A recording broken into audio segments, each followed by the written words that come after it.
क्या आपका एक वोट कंट्री के फ्यूचर को डिसाइड कर सकता है?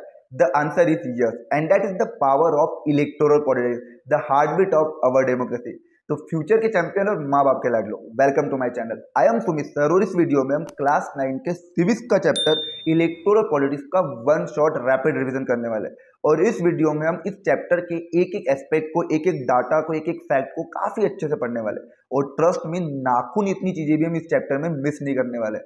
हर टॉपिक को, हर एस्पेक्ट को काफी डिटेल में पढ़ेंगे। और एक बार अगर आप इस वीडियो को कंप्लीटली पूरा देख लो तो कुछ भी एक्स्ट्रा पढ़ने की कोई जरूरत नहीं है। तो इलेक्टोरल पॉलिटिक्स मतलब क्या? तो इलेक्टोरल पॉलिटिक्स मतलब क्या? इलेक्टोरल पॉलिटिक्स मतलब इलेक्शन के सिस्टम को हमें पढ़ना है। अब जैसे मैं बात करता हूँ किसी भी डेमोक्रेटिक कंट्री की, डेमोक्रेसी मतलब a form of government. Democracy क्या है? एक ऐसी फॉर्म ऑफ गवर्नमेंट है जहाँ हमारे रूलर, हमारे रिप्रेजेंटेटिव जो है वो पीपल के द्वारा इलेक्टेड होते हैं। ऐसी फॉर्म ऑफ गवर्नमेंट जहाँ पे हमारे रूलर, हमारे रिप्रेजेंटेटिव पीपल के द्वारा इलेक्टेड होते हैं। और पीपल इन्हें इलेक्ट कैसे करते हैं सर? वोट के थ्रू। वोट कैसे देंगे? By the process of election. तो इलेक्शन के थ्रू ये जो पीपल है, इलेक्शन में पीपल अपना वोट कास्ट करेंगे। वोट के थ्रू ये हमारे एरिया के रिप्रेजेंटेटिव को, रूलर को इलेक्ट करेंगे। तो इसका मतलब ये जो डेमोक्रेटिक कंट्री है, इसकी जो हार्टबीट है, लाइफलाइन है, वो है इलेक्शन। यानी कोई भी डेमोक्रेटिक कंट्री विथआउट इलेक्शन चल ही नहीं पाएगी। अगर डेमोक्रेसी में पॉलिटिकल पार्टी है तो पॉलिटिकल पार्टी के कैंडिडेट को इलेक्ट होने के लिए इलेक्शन की जरूरत पड़ेगी। ठीक है, अब उसको हम पढ़ेंगे आगे कि सर इलेक्शन नहीं होता तो क्या होता। तो इस पूरे चैप्टर में इलेक्टोरल पॉलिटिक्स में सिस्टम ऑफ इलेक्शन को ही पढ़ने वाले हैं। ठीक है, तो यहाँ पे केस स्टडी दी गई है हरियाणा की। 1987 हरियाणा में जो असेंबली इलेक्शन हो रहे थे, तो 1987 से 5 साल पहले 1982 में हरियाणा में कांग्रेस की गवर्नमेंट बन गई थी। और इस कांग्रेस की गवर्नमेंट के अगेंस्ट में एक पर्सन थे, Chaudhary Devilal.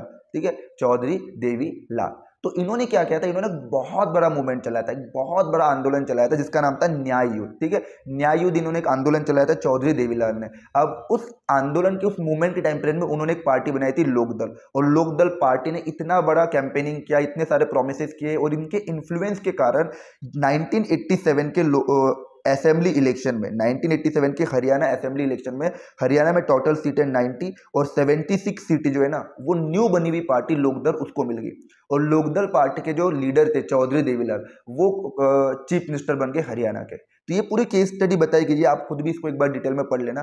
Case study important नहीं, हम इंपॉर्टेंट है हमारे लिए चैप्टर कि sir why do we need a election. एक डेमोक्रेटिक कंट्री है और इस डेमोक्रेटिक कंट्री का जो रूलर है, जो रिप्रेजेंटेटिव है, वो इलेक्शन के द्वारा पीपल के थ्रू इलेक्टेड होता है। पीपल क्या करेंगे? इलेक्शन में वोट करेंगे और इस रिप्रेजेंटेटिव को इलेक्ट करेंगे। अब यहाँ यही बोला गया है, why do we need a election, हमें इलेक्शन की क्यों जरूरत है। ठीक है, why do we need a election. तो जैसे मैं हमेशा ये कहता हूँ कि किसी चीज की होने की क्यों जरूरी है, किसी चीज का होना क्यों जरूरी है, ये सोचने से पहले वो सोचो कि वो पर्सन या वो चीज अगर मेरे पास नहीं होती तो क्या होता। वो कितना जरूरी, ये सोचने से पहले ये सोचो अगर वो होता ही नहीं तो क्या होता। तो इमेजिन करो a democracy without a election. मैं क्या कह रहा हूँ? Why do we need election, हमें इलेक्शन की क्यों जरूरत है। तो पहले तो ये सोचो अगर डेमोक्रेसी में इलेक्शन होता ही नहीं तो क्या होता। तो इमेजिन करो कि ऐसी डेमोक्रेसी जहां इलेक्शन ही नहीं हो, तो ये जो रिप्रेजेंटेटिव है, ये जो रूलर है, वो इलेक्टेड कैसे होता है?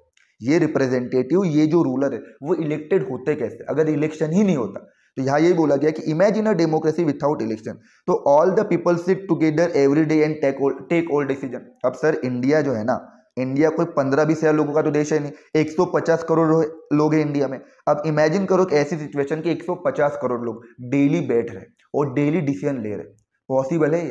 पॉसिबल नहीं है। क्यों नहीं पॉसिबल? पहली बात तो सर 150 करोड़ लोगों को बिठाएंगे कहाँ पे? ऑल ओवर द इंडिया जो 543 लोकसभा के रिप्रेजेंटेटिव हम इलेक्ट करते हैं, इसे हम पार्लियामेंट में बिठाते हैं। कहाँ बिठाते इसे हम? पार्लियामेंट में। अब 150 करोड़ में से अगर इमेजिन करो 10 लाख लोगों ने भी डिसाइड किया ना कि हम हर दिन बैठकर अपने लिए खुद डिसीजन लेंगे, इलेक्शन नहीं हो रहा, रिप्रेजेंटेटिव को इलेक्ट नहीं करेंगे, तो हम 10 लाख लोग हर दिन आपस में बैठ के डिसीजन लेंगे, क्या ये पॉसिबल है? नहीं पॉसिबल है। क्यों पॉसिबल नहीं है? प्रॉब्लम इसकी ये है कि sir not possible for everyone to sit together. 10 lakh लोग आपस में एक जगह बैठना पॉसिबल ही नहीं है। पहली चीज तो 10 लाख लोगों को बिठाने के लिए आप जगह लाओगे कहाँ पे? इतनी बड़ी प्लेस लाओगे कहाँ पे? और 10 लाख लोगों को मैनेज करोगे कैसे? ठीक है।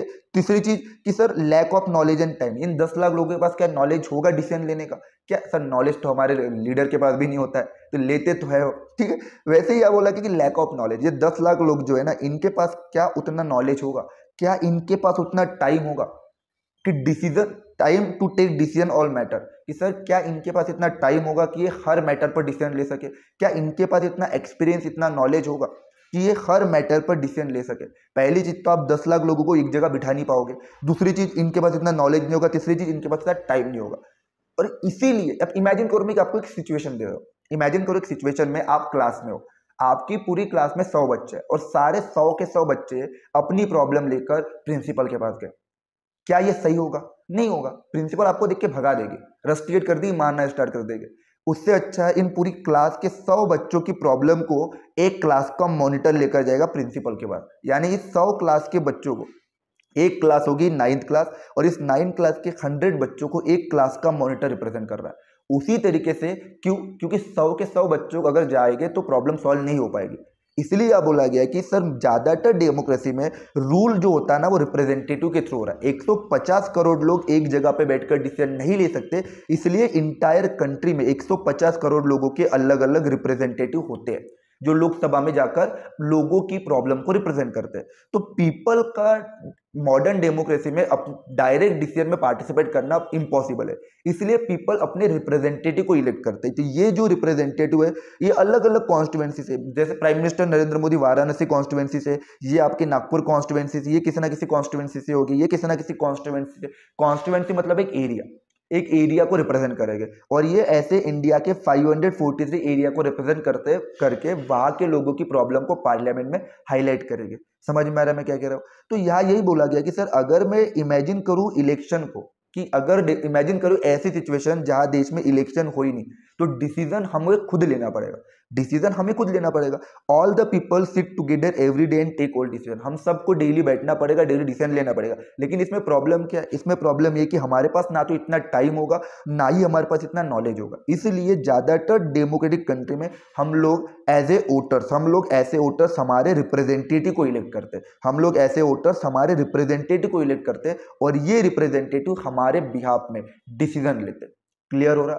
इसलिए मॉडर्न डेमोक्रेसी में रिप्रेजेंटेटिव डेमोक्रेसी, ये जो आज की मॉडर्न डेमोक्रेसी है इसे हम रिप्रेजेंटेटिव डेमोक्रेसी भी कहते हैं। रिप्रेजेंटेटिव डेमोक्रेसी मतलब कि पीपल अपने रिप्रेजेंटेटिव को इलेक्शन में वोट देकर इलेक्ट करेंगे और ये रिप्रेजेंटेटिव हमारे बिहाफ में डिसीजन लेंगे। हम डायरेक्ट डिसीजन मेकिंग में पार्टिसिपेट नहीं कर रहे, हम हमारे रिप्रेजेंटेटिव के थ्रू डिसीजन मेकिंग में पार्टिसिपेट कर रहे हैं। ठीक है, उसके बाद तो ये सारी डिफिकल्टी को सॉल्व करने के लिए देयर इज ए इलेक्शन। क्या कह रहा हूं मैं कि सर प्रॉब्लम क्या है? प्रॉब्लम है हर कोई एक जगह पे बैठ नहीं सकता। दूसरा प्रॉब्लम है कि लोगों का ऐसा टाइम नहीं होगा, लोगों का ऐसा नॉलेज नहीं होगा। ठीक है, इसलिए इन सारी प्रॉब्लम को सॉल्व करने के लिए हम क्या करते हैं? इलेक्शन लेकर आते हैं। इलेक्शन के थ्रू पीपल जो है वोट देकर अपने रिप्रेजेंटेटिव को इलेक्ट करेंगे और ये रिप्रेजेंटेटिव हमारे बिहाफ में डिसीजन लेंगे। तो इन सारी प्रॉब्लम को सॉल्व करने का एक ही मैकेनिज्म है, एक ही मेथड है और वो मेथड है इलेक्शन। तो एज ए वोटर्स में इलेक्शन में वोट देकर हमारे रिप्रेजेंटेटिव को इलेक्ट करूंगा। जैसे क्लास में मॉनिटर होता है, क्लास में आपकी इलेक्शन हो रहा है और क्लास में अगर 9th क्लास पे सपोज इलेक्शन हो रहे तो क्लास में से कोई एक बच्चा क्लास का मॉनिटर इलेक्ट हो जाएगा। क्यों? ताकि वो पूरी क्लास के डिसीजन को ले सके कि कब हमें स्पोर्ट पीरियड देना है, कब हमें पीटी का क्लास होगा, कब हमें एनुअल फंक्शन में क्या करना है क्या नहीं करना, वो सब डिसाइड करेगा क्लास का मॉनिटर आप लोगों से पूछ के, क्योंकि उसने आप लोगों ने उसको इलेक्ट किया। और आपको अगर गेम पीरियड चाहिए तो आप पूरी की पूरी 9th क्लास उठ के प्रिंसिपल के ऑफिस में जाओगे क्या? नहीं जाओगे, प्रिंसिपल तो आपको भगा देगा। इसलिए आपकी पूरी क्लास को रिप्रेजेंट करने के लिए वो क्लास का मॉनिटर होता है। उसी तरीके से पूरे एरिया को रिप्रेजेंट करने के लिए वो रिप्रेजेंटेटिव होता है जिसे आप इलेक्शन में वोट देकर इलेक्ट करते हो। क्लियर? ठीक है। अब इलेक्शन क्या है सर? इलेक्शन एक ऐसा मैकेनिज्म है जिसके थ्रू पीपल अपने रिप्रेजेंटेटिव को चूज करता है रेगुलर इंटरवल पर। रेगुलर इंटरवल मतलब हो सकता है किसी देश में 5 साल बाद इलेक्शन हो रहे हो, किसी देश में 4 साल बाद होते हो, किसी देश में मैक्सिको में 6 साल बाद इलेक्शन होते हैं, अमेरिका में 4 साल बाद होते हैं, इंडिया में 5 साल बाद होते हैं। ठीक है, तो यही बोला गया कि इलेक्शन एक ऐसा मैकेनिज्म है जिसके थ्रू पीपल अपने रिप्रेजेंटेटिव को चूज करते हैं। किसको चूज करता है? तो इलेक्शन एक ऐसा मैकेनिज्म है जिसके थ्रू पीपल अपने रिप्रेजेंटेटिव को चूज करता है रेगुलर इंटरवल पर, मतलब अलग अलग टाइम पीरियड पर, 5 साल बाद, 4 साल बाद या 6 साल बाद। ठीक है, और अगर उसको ये रिप्रेजेंटेटिव पसंद नहीं है तो आने वाले 5 साल बाद वो रिप्रेजेंटेटिव को चेंज भी कर सकता है। अब इमेजिन करो 1999 से लेके 2025 तक क्या इंडिया में एक ही प्राइम मिनिस्टर है? नहीं, पहले कोई और था, पहले कोई नरसिम्हा राव थे, फिर अटल बिहारी वाजपेयी आए, फिर मनमोहन सिंह आए, फिर नरेंद्र मोदी आए। तो आपने एक ही व्यक्ति को रखा, आपने चेंज कर दिया। जब हमें लगा कि ये व्यक्ति हमारे लिए ठीक नहीं है तो आप क्या करते हो? उसे चेंज कर देते हो। ठीक है, तो हमने क्या देखा कि सर हमें अगर ऐसे why do we need a election, election की क्यों जरूरत है? तो इमेजिन करो एक ऐसी सिचुएशन जहाँ देश में इलेक्शन ही ना हो, तो हम ये कहेंगे कि सर हम सबको साथ में बैठकर एक ही जगह बैठकर डिसीजन लेना पड़ेगा। प्रॉब्लम है कि हम एक ही जगह पे बैठकर डिसीजन नहीं ले सकते, ना तो हमारे पास टाइम होगा ना ही नॉलेज होगा। इसलिए इस प्रॉब्लम को सॉल्व करने के लिए इलेक्शन है। इलेक्शन क्या करता है? इलेक्शन पीपल को ये पावर देता है कि आप वोटिंग के थ्रू अपने अपने एरिया के रिप्रेजेंटेटिव को इलेक्ट कर सकते हो, और आपके एरिया के रिप्रेजेंटेटिव उस व्यक्ति को क्या करेगा फिर, सॉरी, आपके एरिया के वो रिप्रेजेंटेटिव जो है वो पार्लियामेंट में जाके आपके बिहाफ में डिसीजन लेगा। ठीक है, उसके बाद सर क्या ऐसी चीजें जो इलेक्शन को डेमोक्रेटिक बनाती है? What make an election democratic? Sir America में भी इलेक्शन हो रहा है, हाँ। चाइना में भी इलेक्शन हो रहा है, हाँ बिल्कुल चाइना में इलेक्शन हो रहा है। पाकिस्तान में भी हो रहा है, हाँ पाकिस्तान में भी हो रहा है। इंडिया में भी हो रहा है। तो पाकिस्तान तो डेमोक्रेटिक है नहीं। चाइना में इलेक्शन हो रहा है, चाइना भी डेमोक्रेटिक है नहीं। इंडिया में इलेक्शन हो रहा है, इंडिया डेमोक्रेटिक है। तो मैं कैसे पता कर सकूं कि कौन से इलेक्शन डेमोक्रेटिक है और कौन से इलेक्शन डेमोक्रेटिक नहीं है? क्योंकि all the democratic country and most of the democratic non democratic country also hold election. Democratic country भी इलेक्शन करवा रहा है और नॉन डेमोक्रेटिक कंट्री भी इलेक्शन कंडक्ट करवाता है। डेमोक्रेटिक कंट्री तो इलेक्शन करवा ही रहा है, लेकिन जो नॉन डेमोक्रेटिक कंट्री है वो भी इलेक्शन कंडक्ट करवा रहा है। तो मैं पता कैसे करूं? सर कैसे पता करें बताइए?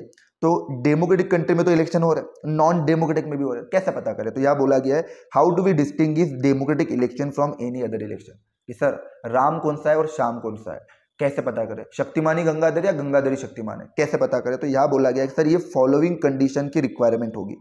एवरी एडल्ट, जो डेमोक्रेटिक कंट्री होगा ना, डेमोक्रेटिक कंट्री में हर एडल्ट सिटीजन के पास इक्वल राइट टू वोट होगा। हम यूनिवर्सल एडल्ट फ्रेंचाइजी पे चलते, किस पर चलते? Universal adult franchise. इसका मतलब कि हमारे देश में हर एडल्ट सिटीजन के पास, जिसकी एज 18 प्लस हो, उसके पास इक्वल राइट टू वोट होगा, irrespective of their gender, irrespective of their caste, irrespective of their religion. उसका रिलीजन कोई भी हो, उसका जेंडर कोई भी हो, उसका कास्ट कोई भी हो, अगर उसकी एज 18 प्लस है, सभी के पास एक जैसा राइट टू वोट होगा। और ना केवल इक्वल राइट टू वोट होगा, बल्कि उस राइट टू वोट की वैल्यू भी इक्वल ही होगी। One person one value. एक व्यक्ति है, उसकी कास्ट अगर लो है, डजंट मैटर, अंबानी के वोटिंग राइट की वैल्यू भी उतनी है, फार्मर के वोटिंग राइट की वैल्यू भी उतनी है, विराट कोहली, सलमान खान, आर्या भट्ट और सुमित सर, हर किसी के वोटिंग राइट की वैल्यू एक ही है।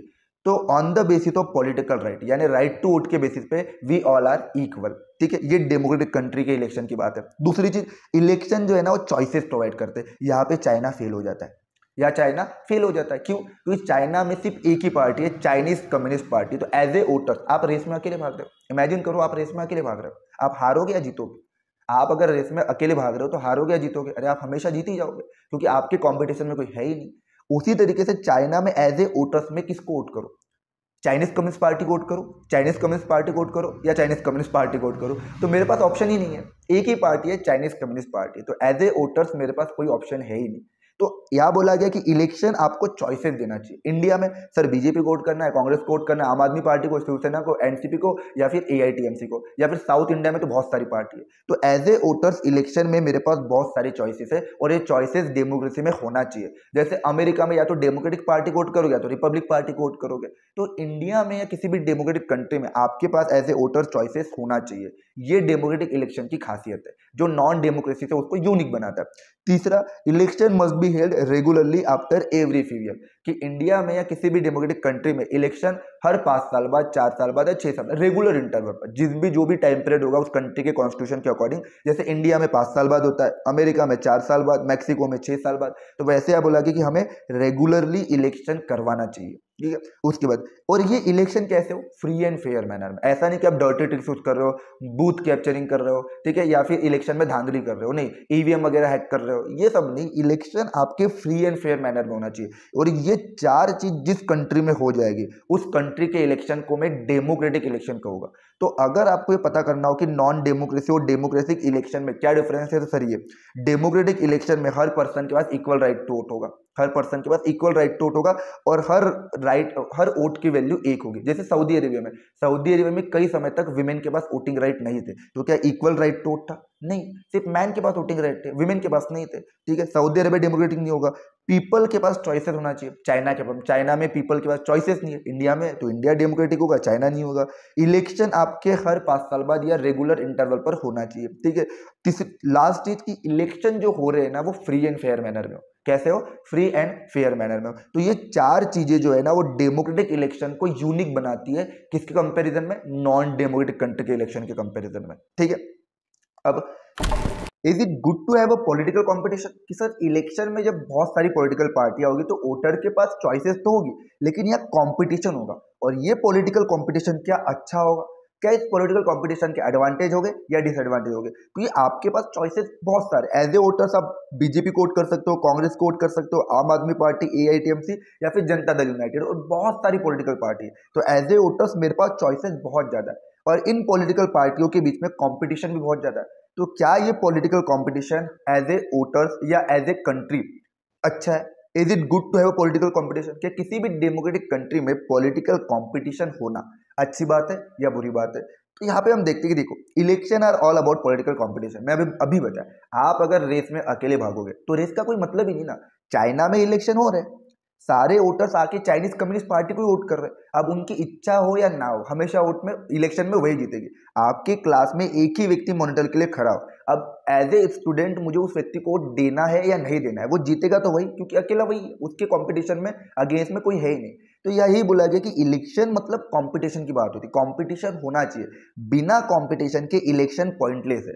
आप क्लास में 100 बच्चे क्लास में एक व्यक्ति को ही खड़ा करो और उसको बोलोगे कि इसको ही वोट करो, तो एज ए स्टूडेंट मेरे पास कोई चॉइसेस है ही नहीं ना। मुझे ये पसंद ही नहीं है, मुझे किसी गर्ल्स को वोट करना है या मुझे मेरे फ्रेंड को वोट करना है, लेकिन चॉइसेस मेरे पास है ही नहीं। क्यों? क्योंकि टीचर ने बोला ये मेरा फेवरेट स्टूडेंट है और आपको इसी को वोट करना है, और आपके पास कोई चॉइसेस है ही नहीं। तो ये इलेक्शन पॉइंटलेस हो गया। क्योंकि अगर आप इलेक्शन में पार्टिसिपेट ना भी करते, वोट ना भी करते, फिर भी वही व्यक्ति इलेक्शन जीत ही जाता, तो ये इलेक्शन पॉइंटलेस है। इसलिए अब बोला गया कि बिना कंपटीशन के इलेक्शन पॉइंटलेस है। आप रेस में भाग रहे हो लेकिन आपके साथ कोई नहीं भाग रहा, आप अकेले भाग रहे हो, तो वो रेस किसी काम की नहीं है। उसी तरीके से इलेक्शन बिना political competition, election without political competition is pointless. ठीक है, तो if there is no competition election will become a pointless. लेकिन यहाँ यही बोला गया कि सर क्या ये पॉलिटिकल कंपटीशन अच्छी बात है या बुरी बात है? तो यहाँ बोला गया कि इलेक्शन में जो कंपटीशन होता है ना, वो कई सारे डिसएडवांटेज लेकर आ जाता है। इमेजिन, जैसे आपने मूवी देखी होगी 3 इडियट मूवी में क्या होता था कि वो जो चतुर था, चतुर क्या करता था, जिस दिन एग्जाम आती थी तो एग्जाम के टाइम पर सारे लोग बच्चों को, स्टूडेंट को डाइवर्ट कर देता था, क्योंकि उसको टॉप करना था। उसे पता है कि अगर मैं भी पढ़ रहा हूँ 15-15 घंटे और बाकी लोग भी 15-15 घंटे पढ़ रहे हैं, तो भैया मैं तो टॉप आ सकता हूँ, लेकिन हो सकता है बाकी लोग भी टॉप आ जाए, कोई और टॉप आ जाए, वो भी 15 घंटे पढ़ रहा है, ये भी 15 घंटे पढ़ रहा है, क्यों ना मैं उसको डाइवर्ट कर दूँ। तो सबके रूम में जा जाके वो मैगजीन बेच देता है, तो सारे बच्चों मैगजीन पढ़ने लग जाते हैं, किसी ना किसी चीज में डाइवर्ट हो जाते हैं, तो इस चक्कर में वो टॉप कर लेता है और बाकी बच्चे टॉप नहीं कर पाते। तो यहाँ यही बोला जा रहा है कि सर पॉलिटिकल कंपटीशन जब होता है ना, तो उसमें कई सारे डिमेरिट्स होते हैं। इन पर्सन को भी प्राइम मिनिस्टर बनना है, इनको भी प्राइम मिनिस्टर बनना है, इनको भी देश को रूल करना है, इन्हें भी देश को रूल करना है, इन्हें भी देश को रूल करना है। लेकिन किसी भी कंट्री में प्राइम मिनिस्टर 5-6 तो हो नहीं सकते, एक ही हो सकता है ना। तो ये भी इलेक्शन जीतना चाह रहे, ये भी इलेक्शन जीतना चाह रहे, ये भी, लेकिन इनमें से कोई एक ही पार्टी, किसी एक लीडर की पार्टी देश पे रूल करेगी। अब वो पार्टी कौन होगी?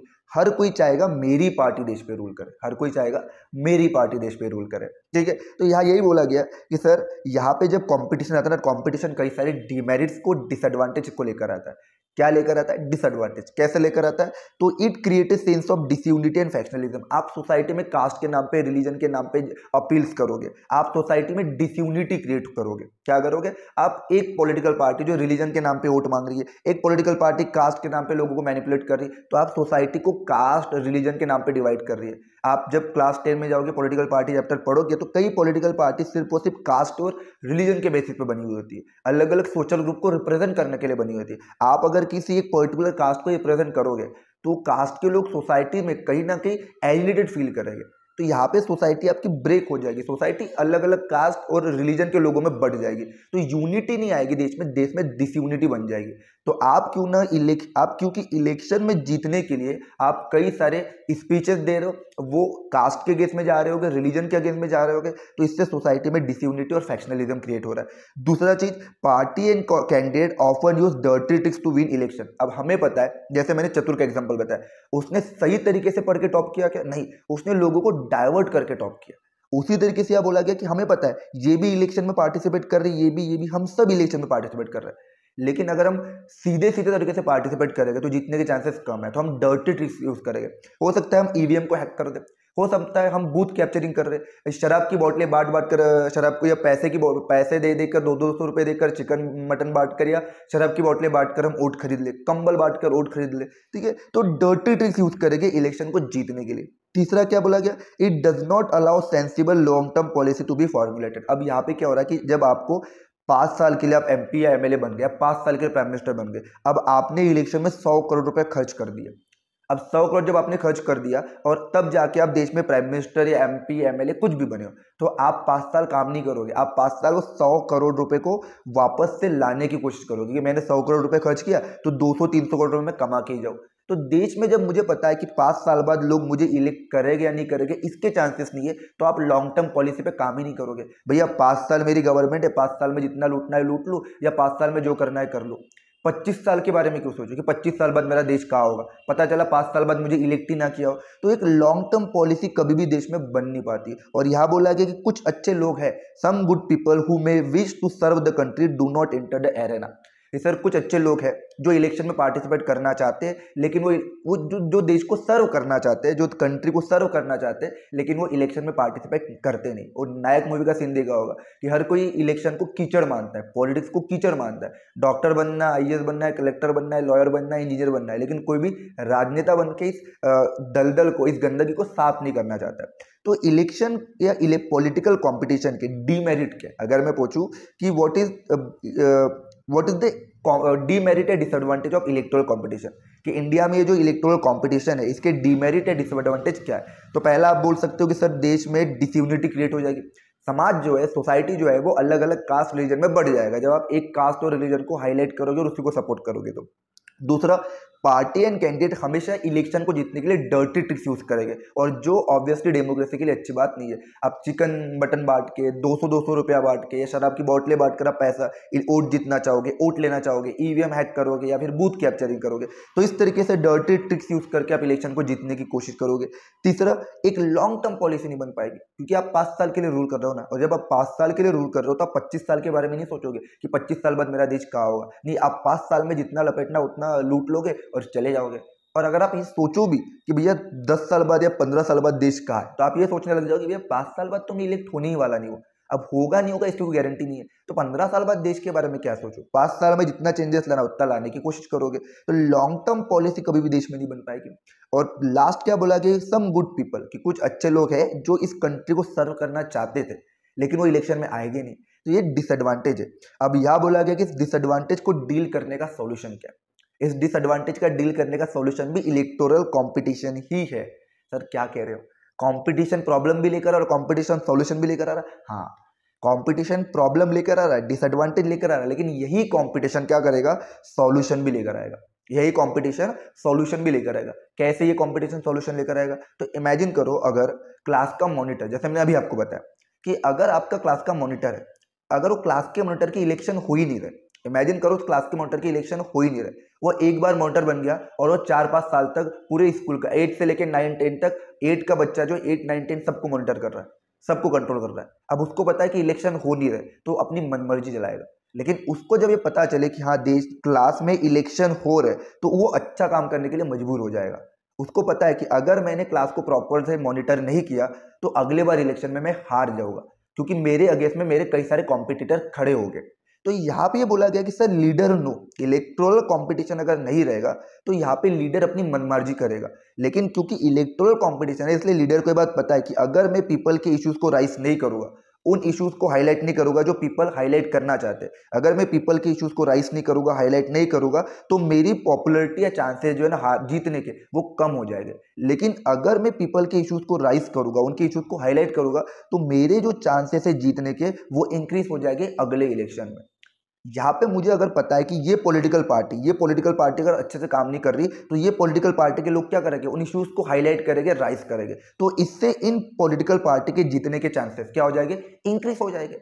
अब ये पॉलिटिकल पार्टी जीत ना सके, इसलिए इस पॉलिटिकल पार्टी को अच्छे से काम करना होगा, क्योंकि इन्हें पता है कि अगर मैंने अच्छे से काम नहीं किया तो अगले बार इस इलेक्शन में मेरे जीतने के चांसेस कम हो जाएंगे। तो एक पॉलिटिकल कंपटीशन है जो इन पॉलिटिकल पार्टी को मजबूर कर रहा है कि आपको इलेक्शन में काम करना पड़ेगा और आपको लोगों को सर्व करना पड़ेगा। अदरवाइज आपने इलेक्शन में काम नहीं किया तो ये पॉलिटिकल पार्टी क्या करेगी, लोगों के इश्यूज को हाईलाइट करेगी और ये इलेक्शन जीत जाएगी। ठीक है। तो यहाँ यही बोला गया कि इलेक्शन में जो कंपटीशन है, इलेक्टोरल कंपटीशन है, वो लीडर को मजबूर करता है कि आप उनके इश्यूज को, उनके प्रॉब्लम को राइज करें ताकि अगले इलेक्शन में आपके जीतने के चांसेस बढ़ जाए। और यहाँ पे बोला है कि if they fail to satisfy the voter, अगर वोटर्स एज ए वोटर्स मुझे कोई भी पॉलिटिकल पार्टी या कैंडिडेट या उसके लीडर सेटिस्फाई नहीं कर पाया या उनके वर्क से सेटिस्फाई नहीं कर पाया, वो अगले बार इलेक्शन नहीं जीत पाएगा। जब लोगों को लगा कि 2004 से लेकर 2014 तक कांग्रेस ने अगर अच्छा काम नहीं किया तो उन्होंने क्या किया, बीजेपी को लेकर आए। और बीजेपी ने जब 1999 से लेकर 2004 तक अगर अच्छा काम नहीं किया तो उन्होंने कांग्रेस को लेकर आए। तो एज ए वोटर्स अगर मैं पॉलिटिकल पार्टी के कैंडिडेट या लीडर के वर्क से सेटिस्फाई नहीं होता हूं तो एज ए वोटर्स मेरे पास ये चांसेस है कि मैं किसी और पार्टी को चूज करूं। और ये तभी कर पा रहे हो जब आपके पास चॉइसेस होते हैं या कंपटीशन होता है। इलेक्शन में अगर कंपटीशन है ही नहीं तो इलेक्शन पॉइंटलेस है और मेरे पास एज ए वोटर कोई चॉइसेस नहीं है, ठीक है। लेकिन क्योंकि ये कंपटीशन है, इस कंपटीशन के कारण क्या होता है कि लीडर मजबूर हो जाता है कि उसको काम करना पड़ता है, अदरवाइज आप किसी और पार्टी के लीडर को, कैंडिडेट को वोट कर दोगे। तो यहाँ बोला है कि सर पॉलिटिकल कंपटीशन में कई सारे डिवीजन देखने को मिलेंगे, सोसाइटी में डिसयूनिटी, फैक्शनलिज्म देखने को मिलेगा। पॉलिटिकल कंपटीशन अगलीनेस लेकर आएगा, डर्टी ट्रिक्स और कई सारे प्रॉब्लम लेकर आएगा। लेकिन यही पॉलिटिकल कंपटीशन पॉलिटिकल पार्टी और लीडर को क्या करता है, फोर्स करता है, मजबूर करता है कि वो पीपल को सर्व करे और पीपल को हेल्प करे। समझ में आ रहा है मैं क्या कह रहा हूँ? तो पॉलिटिकल कंपटीशन के दो साइड है, एक आपका डिसएडवांटेज भी है और एक आपके एडवांटेज भी है। तो ये चीज याद रखना कि सर पॉलिटिकल कंपटीशन अच्छा है या बुरा है। तो सर पॉलिटिकल कंपटीशन अच्छा भी है। क्यों अच्छा है? क्योंकि वो लीडर को, पॉलिटिकल पार्टी को, कैंडिडेट को फोर्स करता है, मजबूर करता है, प्रेशराइज करता है कि आपको पीपल के इश्यूज को हाईलाइट करना पड़ेगा, राइज करना पड़ेगा, ठीक है। अदरवाइज जो आपके जीतने के चांसेस है वो अगले इलेक्शन में कम हो जाएंगे। और अगर आप चाहते हो कि आपके चांसेस ऑफ विक्ट्री इंक्रीज हो तो आपको लोगों के लिए काम करना पड़ेगा। अगर वोटर्स आपसे सेटिस्फाइड नहीं हो जाएंगे तो आपको इलेक्शन में नहीं जीत पाएंगे। और डिसएडवांटेज ये कि ये सारे डिसएडवांटेज निकल कर आएंगे। अगला टॉपिक है what is our system of election. Sir हमारा सिस्टम ऑफ इलेक्शन क्या है? तो सिस्टम ऑफ इलेक्शन तो सिंपल है, बूथ में जाना है, वोटर आईडी कार्ड लेके जाना है और लाल लाल बटन दिखती ना ईवीएम की, उसको पुचुक से दबा के आ जाना है, तो बस हो गया वोट। यही था सिस्टम। नहीं, ऐसा नहीं है। सिस्टम ऑफ इलेक्शन की अगर बात करें तो हमने बेसिकली एज ए सिटीजन अगर मैं बात करूं तो हमने बेसिकली 3 तरह के इलेक्शन देखे। एक जो गांव में होते हैं लोकल गवर्नमेंट के इलेक्शन, जैसे पंचायत के इलेक्शन या फिर म्युनिसिपैलिटी के इलेक्शन। एक जिसके थ्रू आप चीफ मिनिस्टर को सिलेक्ट करते हो यानी लेजिस्लेटिव असेंबली के इलेक्शन, और एक जिसके थ्रू आप प्राइम मिनिस्टर को सिलेक्ट करते हो यानी आपके लोकसभा के इलेक्शन।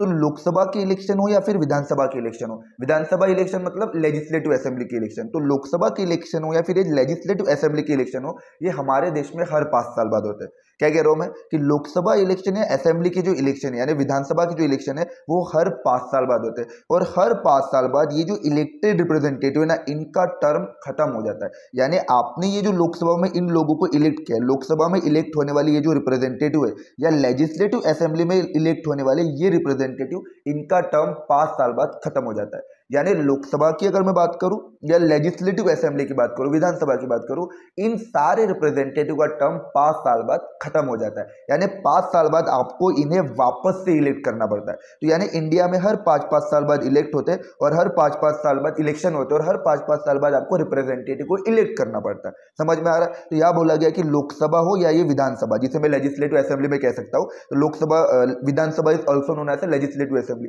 कई लोग इसे राज्यसभा बोल देते हैं। राज्यसभा गलत हो जाएगा।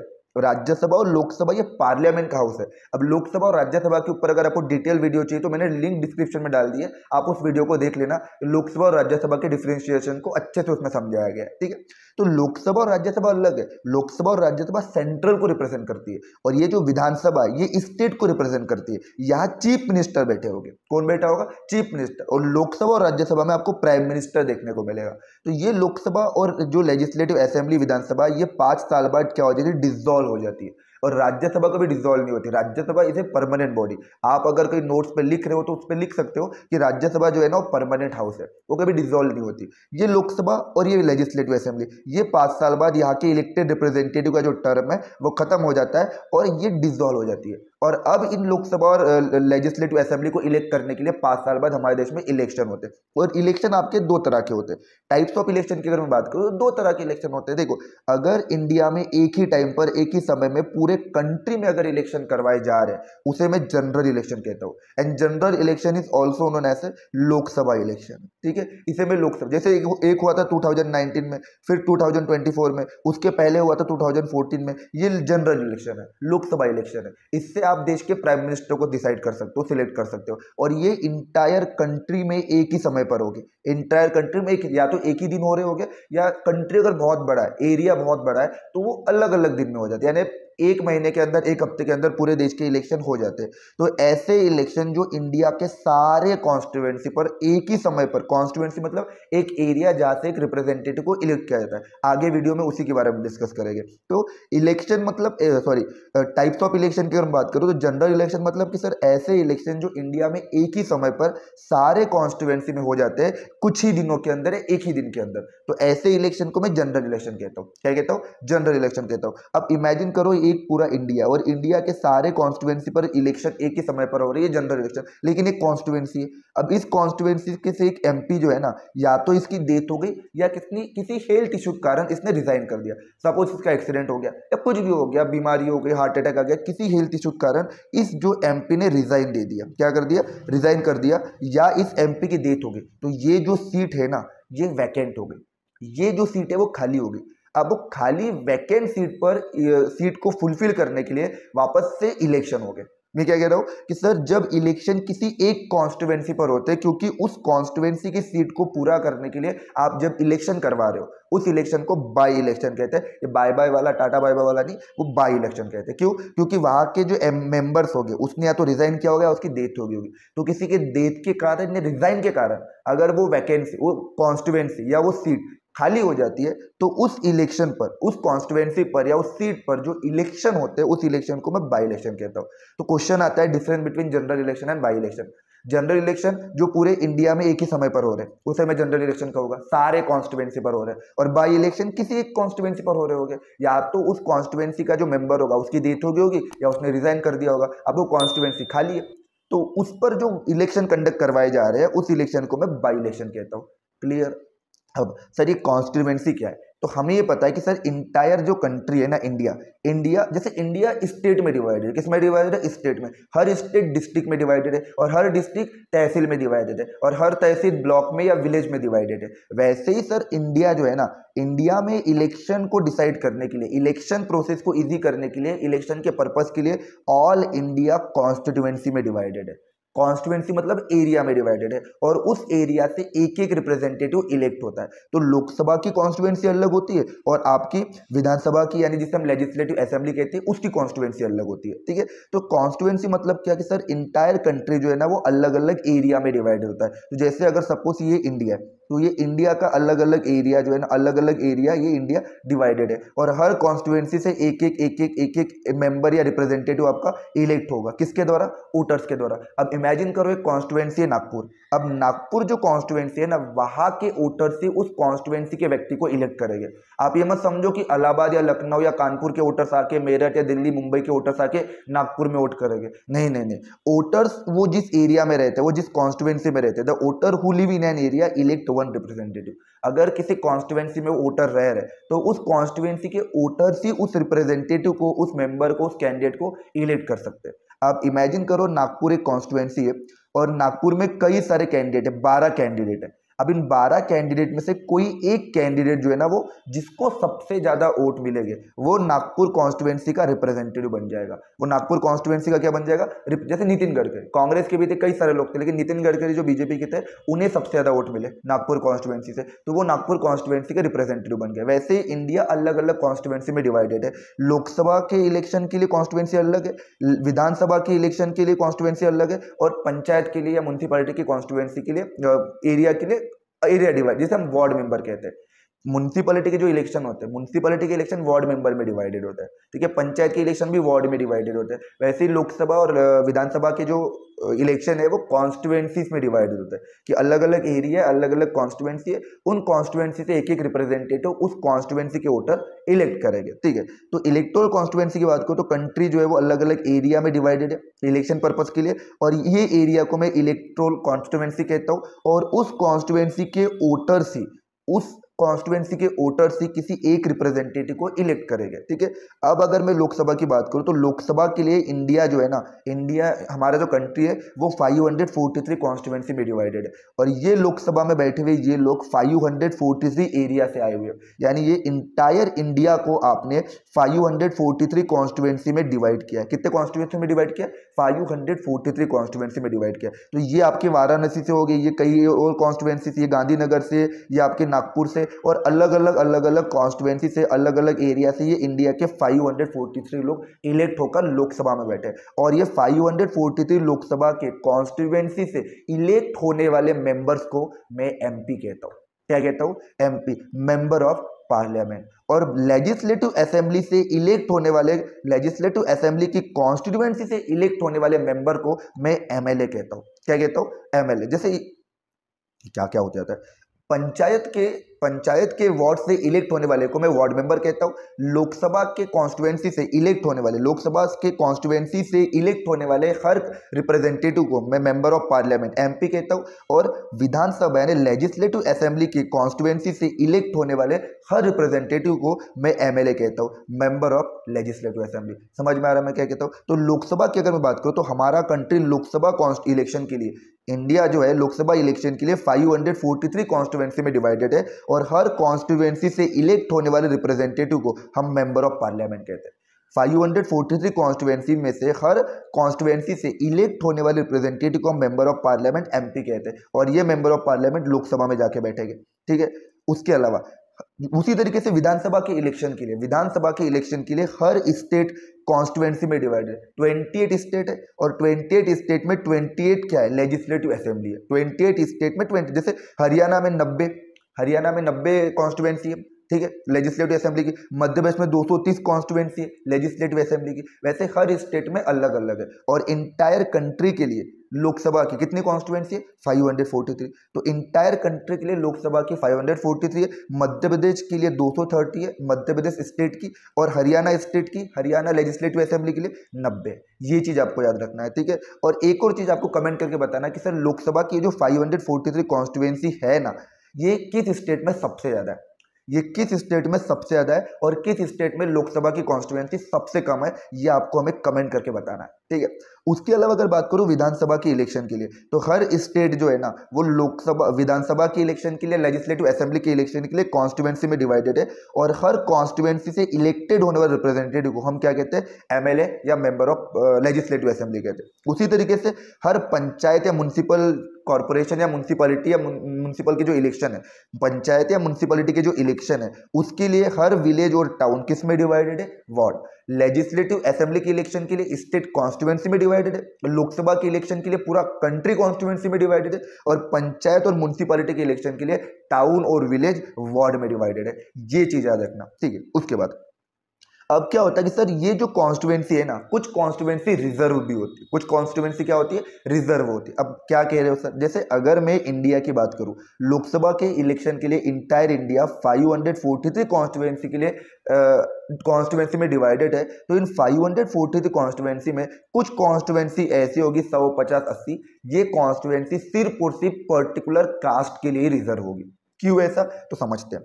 देखो, our constitution entire every citizen, our constitution entire every citizen to elect her या his representative and to be elect as a representative। देखो हमारे कॉन्स्टिट्यूशन ने ना हर सिटीजन को राइट दिया कि आप एज ए वोटर्स अपने रिप्रेजेंटेटिव को इलेक्ट कर सकते हो, चाहे आपकी कास्ट कोई भी हो, जेंडर कोई भी हो, रिलीजन कोई भी हो, डजेंट मैटर।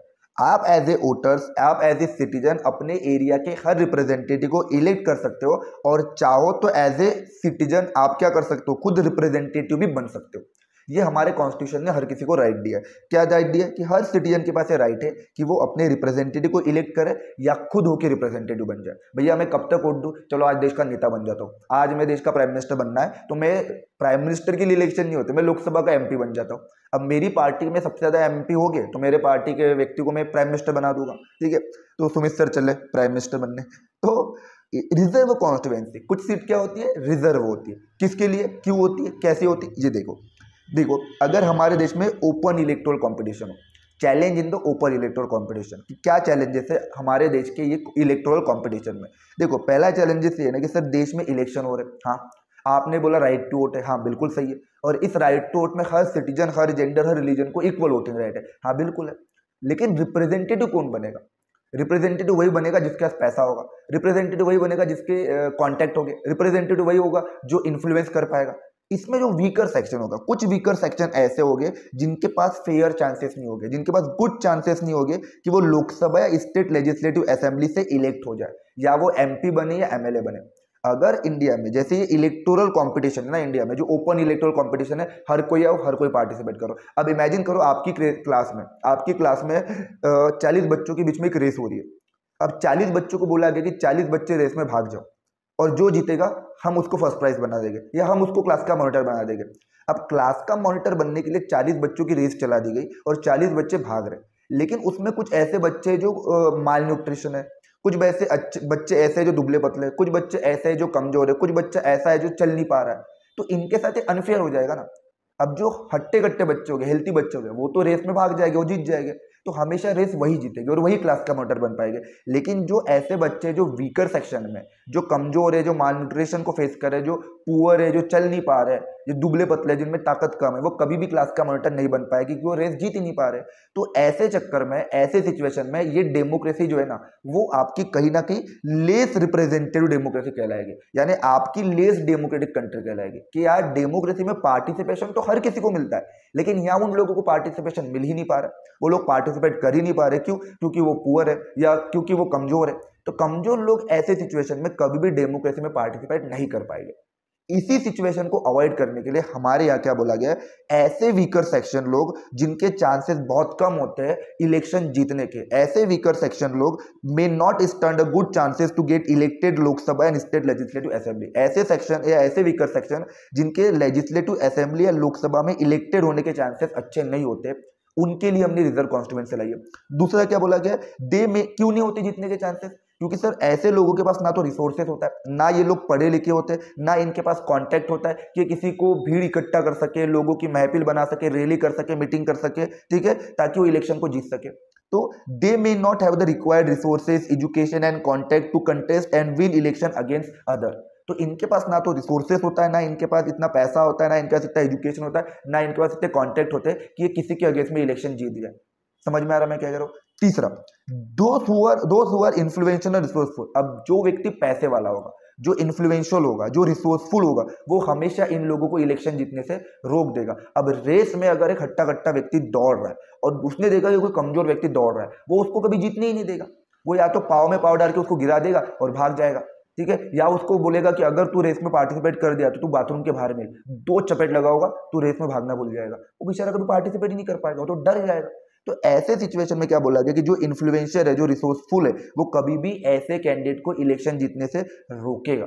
अब ये डेमोक्रेटिक हुआ, लेस डेमोक्रेटिक हुआ, इसलिए यह बोला गया है कि that would make our democracy less representative. ये चीजें हमारे डेमोक्रेसी को लेस रिप्रेजेंटेटिव बना रही है, ठीक है, एंड लेस डेमोक्रेटिक बना रही है। कि आपने बोला डेमोक्रेसी में हर सिटीजन के पास राइट है कि वो खुद भी एक रिप्रेजेंटेटिव बन सकता है, लेकिन ये लोग तो बन ही नहीं पा रहे। क्यों नहीं बन पा रहे? ना रिसोर्सेस है, ना ये एजुकेटेड है, और ना ही ये इतना ज्यादा इन्फ्लुएंसर है। और जो रिसोर्सफुल और जो इन्फ्लुएंसर है, वो इन्हें इलेक्शन जीतने से रोक देता है। तो क्या आप इस देश के में होने वाले इलेक्शन को डेमोक्रेटिक बोल पाओगे या मोर रिप्रेजेंटेटिव बोल पाओगे? नहीं बोल पाएंगे। तो यहाँ पे आप बोल सकते हो कि डेमोक्रेसी में जो इलेक्शन हो रहे हैं, ये लेस रिप्रेजेंटेटिव है और लेस डेमोक्रेटिक है। इसलिए इस प्रॉब्लम को सॉल्व करने के लिए एक स्पेशल सिस्टम लाया गया रिजर्व कॉन्स्टिट्यूएंसी का। अब मैं ये बोलूंगा कि क्लास में जो 40 बच्चे, उनमें से जो 6 या 8 बच्चे जो दुबले पतले, जो कमजोर है, जो चल नहीं सकते, वो 6 बच्चे आपस में रेस दौड़ेंगे। वो 6 बच्चों की आपस में रेस करवाई जाएगी। यानी आपने ये बच्चा, ये जो पर्सन है, ये स्टूडेंट, ये कमजोर है, ये भी कमजोर है, अब दोनों कमजोर बच्चे आपस में पार्टिसिपेट कर रहे हैं। अब ये हो गया फेयर इलेक्शन, ये होगी फेयर रेस। यानी ये 2 कमजोर बच्चे आपस में इलेक्शन में पार्टिसिपेट कर रहे हैं या आपस में रेस में पार्टिसिपेट कर रहे हैं। इसलिए यह बोला गया, एक स्पेशल सिस्टम लाया गया रिजर्व कॉन्स्टिट्यूएंसी का वीकर सेक्शन के लिए। क्या कह रहा हूं कि स्पेशल सिस्टम लाया गया रिजर्व कॉन्स्टिट्यूएंसी का वीकर सेक्शन के लिए। कुछ कॉन्स्टिट्यूएंसी जो है ना इंडिया में, लोकसभा की टोटल है 543 कॉन्स्टिट्यूएंसी, और आपको कमेंट करके बताना है कि किस स्टेट में लोकसभा की सबसे ज्यादा कॉन्स्टिट्यूएंसी है और किस स्टेट में कम। तो कुछ कॉन्स्टिट्यूएंसी ऐसी है जो शेड्यूल कास्ट और शेड्यूल ट्राइब के पीपल के लिए रिजर्व है। जो भी पर्सन शेड्यूल कास्ट से बिलोंग करता है, जो भी पर्सन शेड्यूल ट्राइब से बिलोंग करता है, वही उस रिजर्व कॉन्स्टिट्यूएंसी से इलेक्ट होगा। क्या कह रहा हूं मैं कि सर इन शेड्यूल कास्ट रिजर्व कॉन्स्टिट्यूएंसी, अगर ये एक एरिया है और इस एरिया में सपोज ये कॉन्स्टिट्यूएंसी शेड्यूल कास्ट के रिजर्व है, ये कॉन्स्टिट्यूएंसी अगर शेड्यूल कास्ट के रिजर्व है तो वहां पर सिर्फ शेड्यूल कास्ट का व्यक्ति ही इलेक्शन में पार्टिसिपेट करेगा और सारे के सारे लोग उसी को वोट देंगे और दूसरा कैंडिडेट उसके अगेंस्ट में भी शेड्यूल कास्ट का ही होगा। तो हर पार्टी यहाँ पे शेड्यूल कास्ट के व्यक्ति को ही नॉमिनेट करेगी। तो कुछ कॉन्स्टिट्यूएंसी शेड्यूल कास्ट और कुछ कॉन्स्टिट्यूएंसी शेड्यूल ट्राइब के रिजर्व होती है, और ऐसी कॉन्स्टिट्यूएंसी अगर जो शेड्यूल कास्ट के रिजर्व है तो वहां पे वो व्यक्ति जो शेड्यूल कास्ट से बिलोंग करता है वही इलेक्शन में पार्टिसिपेट करेगा। वोट सभी देंगे, चाहे वो शेड्यूल कास्ट का हो, शेड्यूल ट्राइब का हो, अपर कास्ट हो, लोअर कास्ट हो, हिंदू हो, मुस्लिम हो, क्रिश्चियन, जैन, वोट सभी देंगे, लेकिन इलेक्शन में पार्टिसिपेट वही करेगा जो शेड्यूल कास्ट का हो। सेम चीज यहाँ बोली गई है कि जो शेड्यूल ट्राइब से बिलोंग करता है वही इलेक्शन में पार्टिसिपेट करेगा उस कॉन्स्टिट्यूएंसी में जो कॉन्स्टिट्यूएंसी शेड्यूल ट्राइब के लिए रिजर्व है। समझ में आ रहा है मैं क्या कह रहा हूँ? ठीक है, तो लोकसभा में करंटली 84 कॉन्स्टिट्यूएंसी ऐसी है। इंडिया में लोकसभा में 543 कॉन्स्टिट्यूएंसी में से 84 कॉन्स्टिट्यूएंसी शेड्यूल कास्ट के लिए रिजर्व है और 47 कॉन्स्टिट्यूएंसी शेड्यूल ट्राइब के लिए रिजर्व है। यानी इस 47 कॉन्स्टिट्यूएंसी से सिर्फ शेड्यूल ट्राइब का व्यक्ति इलेक्ट होगा और इन 84 कॉन्स्टिट्यूएंसी में से सिर्फ शेड्यूल कास्ट का व्यक्ति इलेक्ट होगा। वोट सभी देंगे लेकिन इलेक्ट सिर्फ शेड्यूल कास्ट और शेड्यूल ट्राइब ही होंगे। तो इंडिया में लोकसभा में 543 में से 84 और 47 कॉन्स्टिट्यूएंसी शेड्यूल ट्राइब और शेड्यूल कास्ट के रिजर्व है। क्यों रिजर्व है? इसलिए रिजर्व है कि कुछ कम्युनिटी या कुछ वीकर सेक्शन ऐसे होते हैं जिनके जीतने के चांसेस लेजिस्लेटिव असेंबली में, लोकसभा में फेयर नहीं होते। ठीक है, उनके पास ना तो रिसोर्सेज होते, ना एजुकेटेड होते, ना इनके पास कॉन्टैक्ट होते हैं कि वो लोगों की भीड़ इकट्ठा कर सके, रैली इकट्ठा कर सके और किसी के अगेंस्ट में इलेक्शन जीत सके। और जो इन्फ्लुएंशियल होता है, जो पैसे वाला होता है, वो इन्हें इलेक्शन जीतने से रोक देता है। ये जो प्रोसेस है ये क्या करती है? हमारे देश के डेमोक्रेसी को लेस डेमोक्रेटिक बनाती है और लेस रिप्रेजेंटेटिव बनाती है। इसी प्रॉब्लम को सॉल्व करने के लिए इंडिया में वीकर सेक्शन की रिप्रेजेंटेशन को बढ़ाने के लिए, डेमोक्रेसी को मोर डेमोक्रेटिक बनाने के लिए हमने क्या किया? रिजर्व कॉन्स्टिट्यूएंसी का कॉन्सेप्ट लाया और यह बोला है कि शेड्यूल कास्ट और शेड्यूल ट्राइब के लिए कुछ सीट जो होगी वो रिजर्व होगी, और जो सीट शेड्यूल कास्ट और शेड्यूल ट्राइब के लिए रिजर्व है वहां से सिर्फ शेड्यूल कास्ट का व्यक्ति इलेक्ट होगा, और जो शेड्यूल ट्राइब के लिए वो शेड्यूल ट्राइब का व्यक्ति इलेक्ट होगा, और जो शेड्यूल कास्ट के लिए वो शेड्यूल कास्ट का व्यक्ति इलेक्ट होगा। Is that clear? तो कोई जैसे इंडिया में देखो टोटल जो है 423 जनरल के लिए, यानी वहां पे कोई भी इलेक्ट हो सकता है। ये जो इंडिया में 504, अच्छा ये पुराना डाटा है, ठीक है, अभी यहाँ 84 और 47 है, ठीक है, पूरा 84 है ना, हाँ 84 और 47 है, ठीक है। तो इंडिया ऐसी 543 कॉन्स्टिट्यूएंसी में डिवाइडेड है, जिसमें से 84 आपकी शेड्यूल कास्ट के लिए और 47 आपका शेड्यूल ट्राइब के लिए, ठीक है। बाकी बची हुई जो है वो ओपन है, हर कोई उसमें पार्टिसिपेट कर सकता है, ताकि ये लोग, इन लोगों का जो पार्टिसिपेशन है ना इलेक्शन में बढ़ जाए। ये लोग जो इन्फ्लुएंसर नहीं है, जिनके पास रिसोर्सेस नहीं है, ये भी रिप्रेजेंटेटिव बने, ये लोग भी रिप्रेजेंटेटिव बने, ताकि हमारा डेमोक्रेसी लेस डेमोक्रेटिक कंट्री ना कहलाए और हमारे देश के इलेक्शन में हर कोई पार्टिसिपेट कर सके, ठीक है। अब कुछ अदर ग्रुप, शेड्यूल कास्ट और शेड्यूल ट्राइब के अलावा हमारे देश में जो इलेक्शन है ना वो बाकी अदर ग्रुप्स के लिए भी रिजर्व है, रिजर्व फॉर अदर ग्रुप। तो जैसे यह बोला गया, कई स्टेट ऐसे हैं जहां रूरल में और अर्बन लोकल बॉडी के इलेक्शन में, रूरल के इलेक्शन मतलब ग्राम पंचायत के इलेक्शन और अर्बन के इलेक्शन मतलब म्युनिसिपैलिटी के इलेक्शन। तो रूरल एंड अर्बन ये लोकल बॉडी के दो पार्ट है। आप फेडरल, अगर आप 10th क्लास में जाओगे तो फेडरलिज्म चैप्टर में समझ में आएगा कि सर लोकल बॉडी में दो तरह की बॉडी आती है, एक रूरल में एक आपकी रूरल गवर्नमेंट जिसमें पंचायत आती है और एक आती है अर्बन गवर्नमेंट। तो लोकल गवर्नमेंट दो तरह की होती है, रूरल गवर्नमेंट और अर्बन गवर्नमेंट। अर्बन में म्युनिसिपैलिटी और रूरल में ग्राम पंचायत। तो कई स्टेट ऐसे हैं जहां रूरल और अर्बन लोकल बॉडी के इलेक्शन में ओबीसी के लिए भी सीट रिजर्व की गई है, और ये हर स्टेट में अलग अलग है। हो सकता है किसने 27% दिया हो, किसने 10% दिया हो, किसने 12% ओबीसी को रिजर्व किया हो। तो इंडिया में कई स्टेट ऐसे हैं जहां रूरल इलेक्शन में और अर्बन के इलेक्शन में, लोकल बॉडी के इलेक्शन में ओबीसी के लिए सीट रिजर्व की है। और उसके अलावा बोला गया कि इंडिया में जो रूरल और अर्बन के जो लोकल बॉडी के इलेक्शन होते हैं उसमें जो रूरल और अर्बन, यानी रूरल मतलब पंचायत, अर्बन मतलब म्युनिसिपैलिटी, तो यहाँ पे 1/3 सीट जो है ना वो विमेन के लिए रिजर्व है। ये चीज याद रखना। इंडिया में जो गांव के पंचायत के इलेक्शन या टाउन और म्युनिसिपैलिटी के इलेक्शन, टाउन में होने वाले म्युनिसिपैलिटी के या बड़े बड़े शहरों में म्युनिसिपल कॉर्पोरेशन, तो लोकल बॉडी के इलेक्शन यानी अर्बन में होने वाले या रूरल में होने वाले, उस इलेक्शन में 1/3 seat should be reserve for women candidate. अगर गांव में, बॉम्बे एक म्युनिसिपल कॉर्पोरेशन है, बॉम्बे में म्युनिसिपल कॉर्पोरेशन है, उस म्युनिसिपल कॉर्पोरेशन में इलेक्शन हो रहा है और 100 सीट पर इलेक्शन हो रहा है, 100 में से 33 सीट पर कौन होना चाहिए? विमेन होना चाहिए। गांव के पंचायत में इलेक्शन हो रहा है, और इलेक्शन अगर सपोज कि अगर एक गांव में इलेक्शन हो रहे हैं म्युनिसिपैलिटी में या फिर टाउन में या फिर पंचायत में, कहीं पे भी, तो वहां आपने पंचायत वेब सीरीज देखी, अगर आपने पंचायत वेब सीरीज देखी तो पंचायत वेब सीरीज में सरपंच कौन होता है? प्रधान तो वो आदमी होता है, लेकिन वो जो सरपंच होती है ना, वो उसकी वाइफ होती है। वाइफ काम नहीं कर रही होती है, वो सरपंच बन के घूमता है। प्रधान जी जो है वो सरपंच बन के घूमते हैं, बट एक्चुअली में सरपंच उसकी वाइफ है। तो गांव में विमेन इंपावरमेंट को बढ़ाने के लिए, अर्बन में, टाउन में विमेन इंपावरमेंट को बढ़ाने के लिए 1/3 सीट जो है ना वो विमेन कैंडिडेट को रिजर्व है। यहाँ पे लोकसभा में शेड्यूल कास्ट और शेड्यूल ट्राइब के लिए रिजर्व है, ठीक है। उसके अलावा रूरल एरिया में विमेन के लिए रिजर्व है, कितनी? 1/3 सीट। समझ में आया इतना? तो इससे हम क्या कर रहे हैं, हम रिजर्व कॉन्स्टिट्यूएंसी करके वीकर सेक्शन जो होगा, चाहे वो शेड्यूल कास्ट हो, चाहे वो शेड्यूल ट्राइब हो, चाहे वो ओबीसी हो, चाहे वो विमेन हो, इन लोगों को अपलिफ्ट कर रहे हैं, इनकी लाइफ को इंपावर कर रहे हैं, इन लोगों की लाइफ को अपलिफ्ट कर रहे हैं, ठीक है। अब है वोटर लिस्ट। नेक्स्ट टॉपिक क्या हमारा?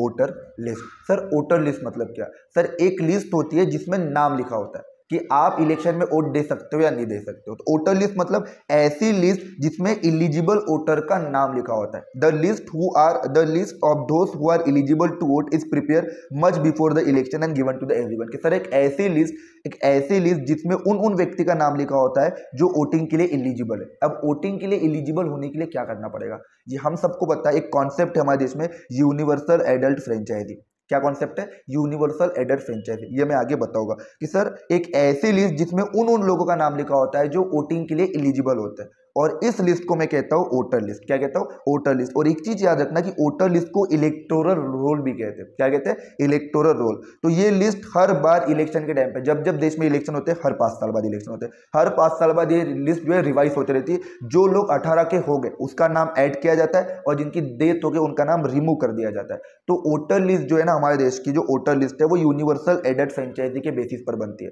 यानी हमारे देश में जो इलेक्शन होते हैं, डेमोक्रेटिक इलेक्शन जो होते हैं, वो यूनिवर्सल एडल्ट फ्रेंचाइजी के बेस पर होते हैं। यूनिवर्सल एडल्ट फ्रेंचाइजी मतलब हर वो citizen, every citizen of the country जिसकी एज 18 प्लस हो, every citizen of the country जिसकी एज 18 प्लस हो, चाहे उसका रिलीजन कोई भी हो, जेंडर कोई भी हो, कास्ट कोई भी हो, रेस कोई भी हो, सेक्स कोई भी हो, doesn't matter, they have right to vote. उसके पास क्या है? Right to vote. उसके पास वोटिंग राइट है, ठीक है। Everyone should have one vote and each vote should have equal value. कि हर किसी के पास वोटिंग राइट है और हर वोट की वैल्यू एक है। हर वोट की वैल्यू क्या है? एक। अंबानी, मैं, सलमान खान, कटरीना कैफ, आलिया भट्ट, सचिन तेंदुलकर, विराट कोहली और सुमित सर, हम सब पॉलिटिकली इक्वल है। हम सब पॉलिटिकली इक्वल है क्योंकि हर किसी के वोट की वैल्यू एक है और हर किसी के पास एक ही वोटिंग है। सलमान खान ये तो ना कहे कि भैया भैया भैया मैं तो सलमान खान हूँ, मैं 4 वोट देकर आऊंगा। विराट कोहली तो ना बोलेगा कि भैया मैंने सचिन तेंदुलकर का रिकॉर्ड तोड़ दिया, मैंने 51 ओडीआई सेंचुरी मारी है, इसलिए मैं 51 वोट देकर आ रहा हूँ। और मैं ये तो ना बोलूंगा कि भैया मैं तो टीचर हूँ, और टीचर तो सोसाइटी का मिरर होता है, तो मैं 4 बार वोट देकर आ जाऊंगा। तो ऐसा नहीं है। हर सिटीजन के पास देश में एक ही वोट होता है। कितना वोट होता है? एक ही वोट। और हर वोट की वैल्यू होती है 1। तो पॉलिटिकल राइट के बेसिस पे वी ऑल आर इक्वल। तो हमारे देश में जो डेमोक्रेसी में जो इलेक्शन होते हैं ना, ये democratic election universal adult franchise पे बेस है। और यूनिवर्सल एडल्ट फ्रेंचाइजी कहते हैं एवरी सिटीजन, हर वो सिटीजन जिसकी 18 से ऊपर है उसके पास वोटिंग राइट है और हर वोट की वैल्यू एक है। और जो 18 के लोग हैं ना, 18 ऊपर जो लोग हैं, उनकी एक लिस्ट बनती है जिसे मैं कहता हूँ वोटर लिस्ट। और ये जो लोग होते हैं वो एलिजिबल होते हैं वोटर्स के लिए, ठीक है। कि the list those who are eligible to the vote is prepare much before the election. कि इलेक्शन के पहले एक लिस्ट प्रिपेयर हो जाएगी और उसमें लिखा जाएगा कि हाँ ये 500 लोग हैं जो एलिजिबल हो गए, 18 के ऊपर हो गए, ये एलिजिबल है। तो इसको मैं कहूँगा वोटर लिस्ट। वोटर लिस्ट को इलेक्टोरल रोल भी कहता है। और ये लिस्ट हर 5 साल बाद चेंज होती रहती है, क्योंकि हर 5 साल बाद कोई ना कोई 18 का होते जाएगा और कोई ना कोई मरते जाएगा, कोई ना कोई पैदा होते जाएगा, ठीक है। तो ये रिवाइज होती रहती है।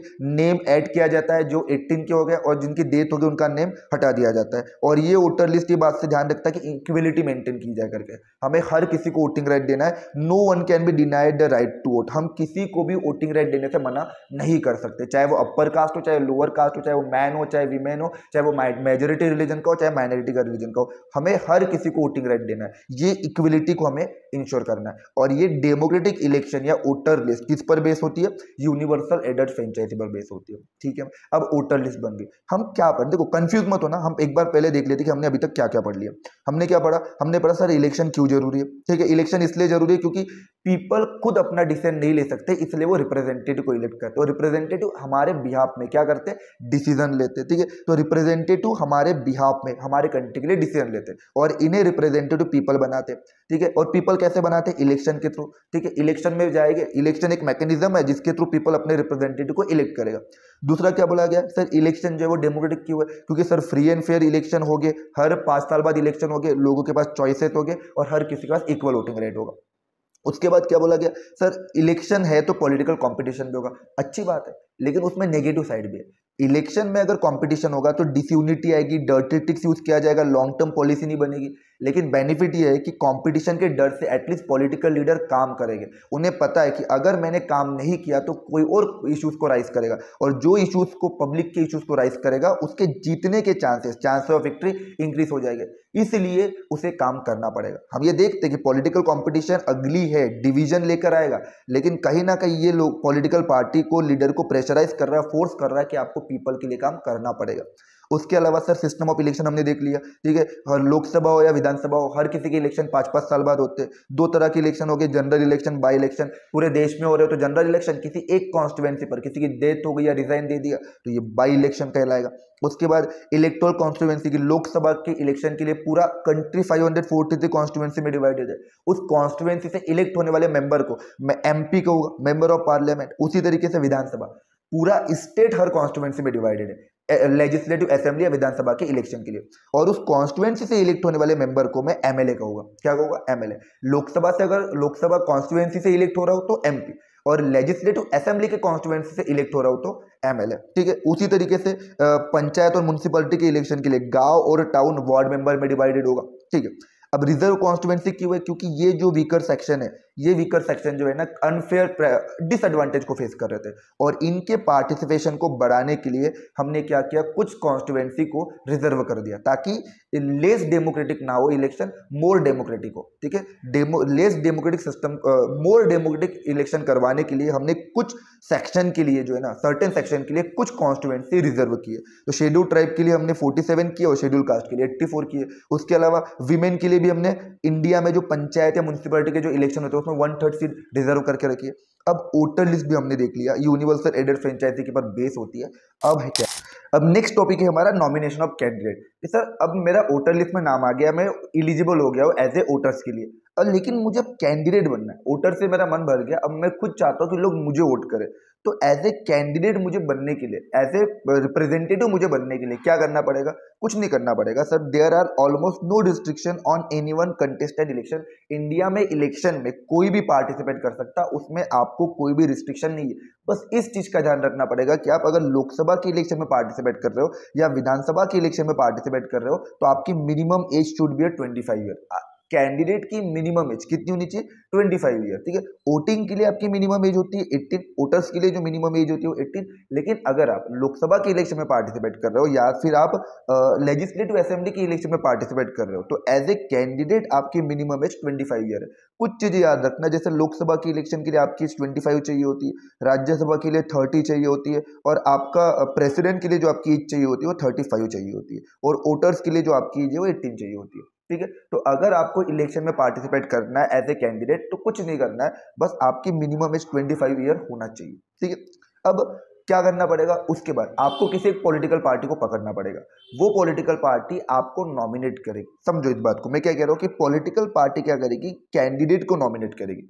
हर पॉलिटिकल पार्टी अपने अपने कैंडिडेट को नॉमिनेट करती है। जैसे एक कॉन्स्टिट्यूएंसी है नागपुर, इमेजिन करो, इमेजिन नहीं करना, कॉन्स्टिट्यूशन है नागपुर। अब नागपुर से कई सारी, एक कांग्रेस का एक कैंडिडेट नॉमिनेट होगा, एक आपका बीजेपी से कोई कैंडिडेट आएगा, कोई आम आदमी पार्टी अगर होगी तो वहां का आएगा, समाजवादी पार्टी, BSP हो गया। ऐसे कई सारी पॉलिटिकल पार्टियां अपने अपने कैंडिडेट को नॉमिनेट करेगी, यानी उन्हें टिकट देगी। क्या देगी? उन्हें टिकट। हर पॉलिटिकल पार्टी एक एक कैंडिडेट को, अपने अपने कैंडिडेट को नॉमिनेट करेगी नागपुर कॉन्स्टिट्यूएंसी के लिए, ठीक है।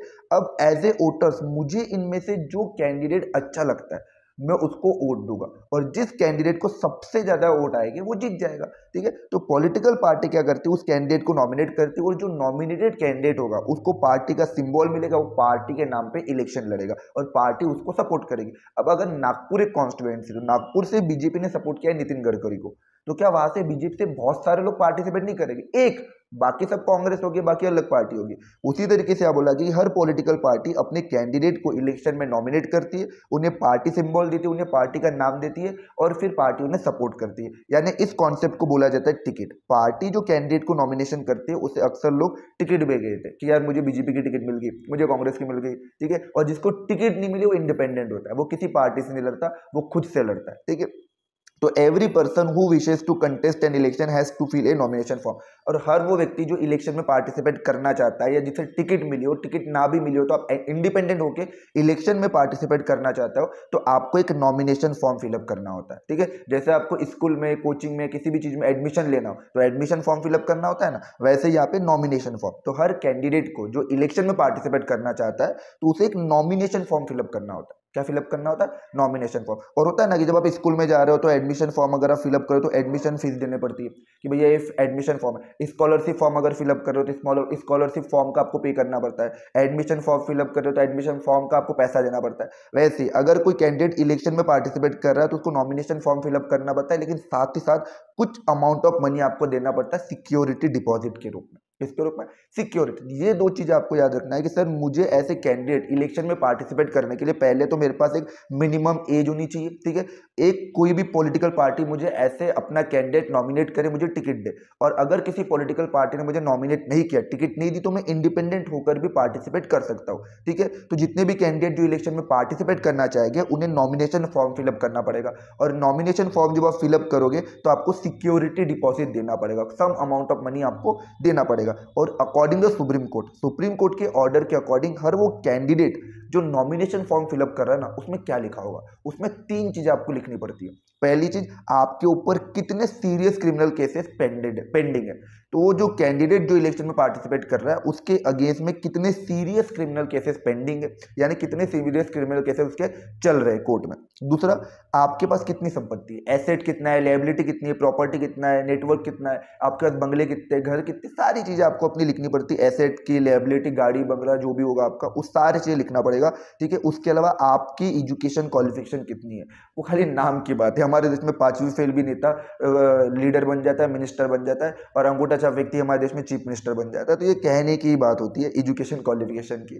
ठीक है, लेकिन फिर भी अगर मुझे ऐसे कैंडिडेट इलेक्शन में पार्टिसिपेट करना है तो पहले मुझे एक मिनिमम एज मेरे पास होना चाहिए। दूसरा, मुझे या तो पार्टी ने नॉमिनेट करना चाहिए या फिर मैं इंडिपेंडेंट भी पार्टिसिपेट कर सकता हूँ। और जब मैं इलेक्शन में पार्टिसिपेट करना चाहूँगा तो मुझे नॉमिनेशन फॉर्म फिलअप करना पड़ेगा, और नॉमिनेशन फॉर्म फिलअप करते समय मुझे सिक्योरिटी डिपॉजिट देना पड़ेगा। और सुप्रीम कोर्ट के ऑर्डर के अकॉर्डिंग हर कैंडिडेट जो है नॉमिनेशन फॉर्म फिलअप कर रहा है उसको कुछ चीजें डिक्लेयर करनी पड़ती है। पहला, कि आपके ऊपर कितने सीरियस क्रिमिनल केसेस पेंडिंग है। दूसरा, आपके पास एसेट, आपकी संपत्ति कितनी है, आपके पास लायबिलिटीज यानी आपकी जो गाड़ी, कार्स वगैरह कितनी सारी चीजें, आपकी प्रॉपर्टी कितनी बेसिकली। तीसरा, एज ए कैंडिडेट आपका एजुकेशन क्वालिफिकेशन कितना है, आप कितने पढ़े लिखे हो करके। ये 3 चीजें आपको डिक्लेयर करना पड़ता है ताकि एज ए वोटर्स मुझे इंफॉर्मेशन मिले कि जिस कैंडिडेट को मैं इलेक्शन में वोट देने जा रहा हूँ उसका क्वालिफिकेशन कितना है, उसके पास ब्लैक मनी कितना है, उसके पास पैसा कितना है, और वो सीरियसली पीपल को सर्व करने आया है या सिर्फ और सिर्फ लूटपाट मचाने आया हुआ है। ठीक है, उसके बाद अब ये तो सब हो गया सर, वोटर लिस्ट तैयार हो गई। ठीक है, वोटर लिस्ट बन गई, वोटर लिस्ट में नाम आ गया वोटर्स का। अब वो जो वोटर्स है, वो जो कैंडिडेट नॉमिनेट हुए होंगे, नॉमिनेट कैंडिडेट को वोटर्स वोट करेंगे।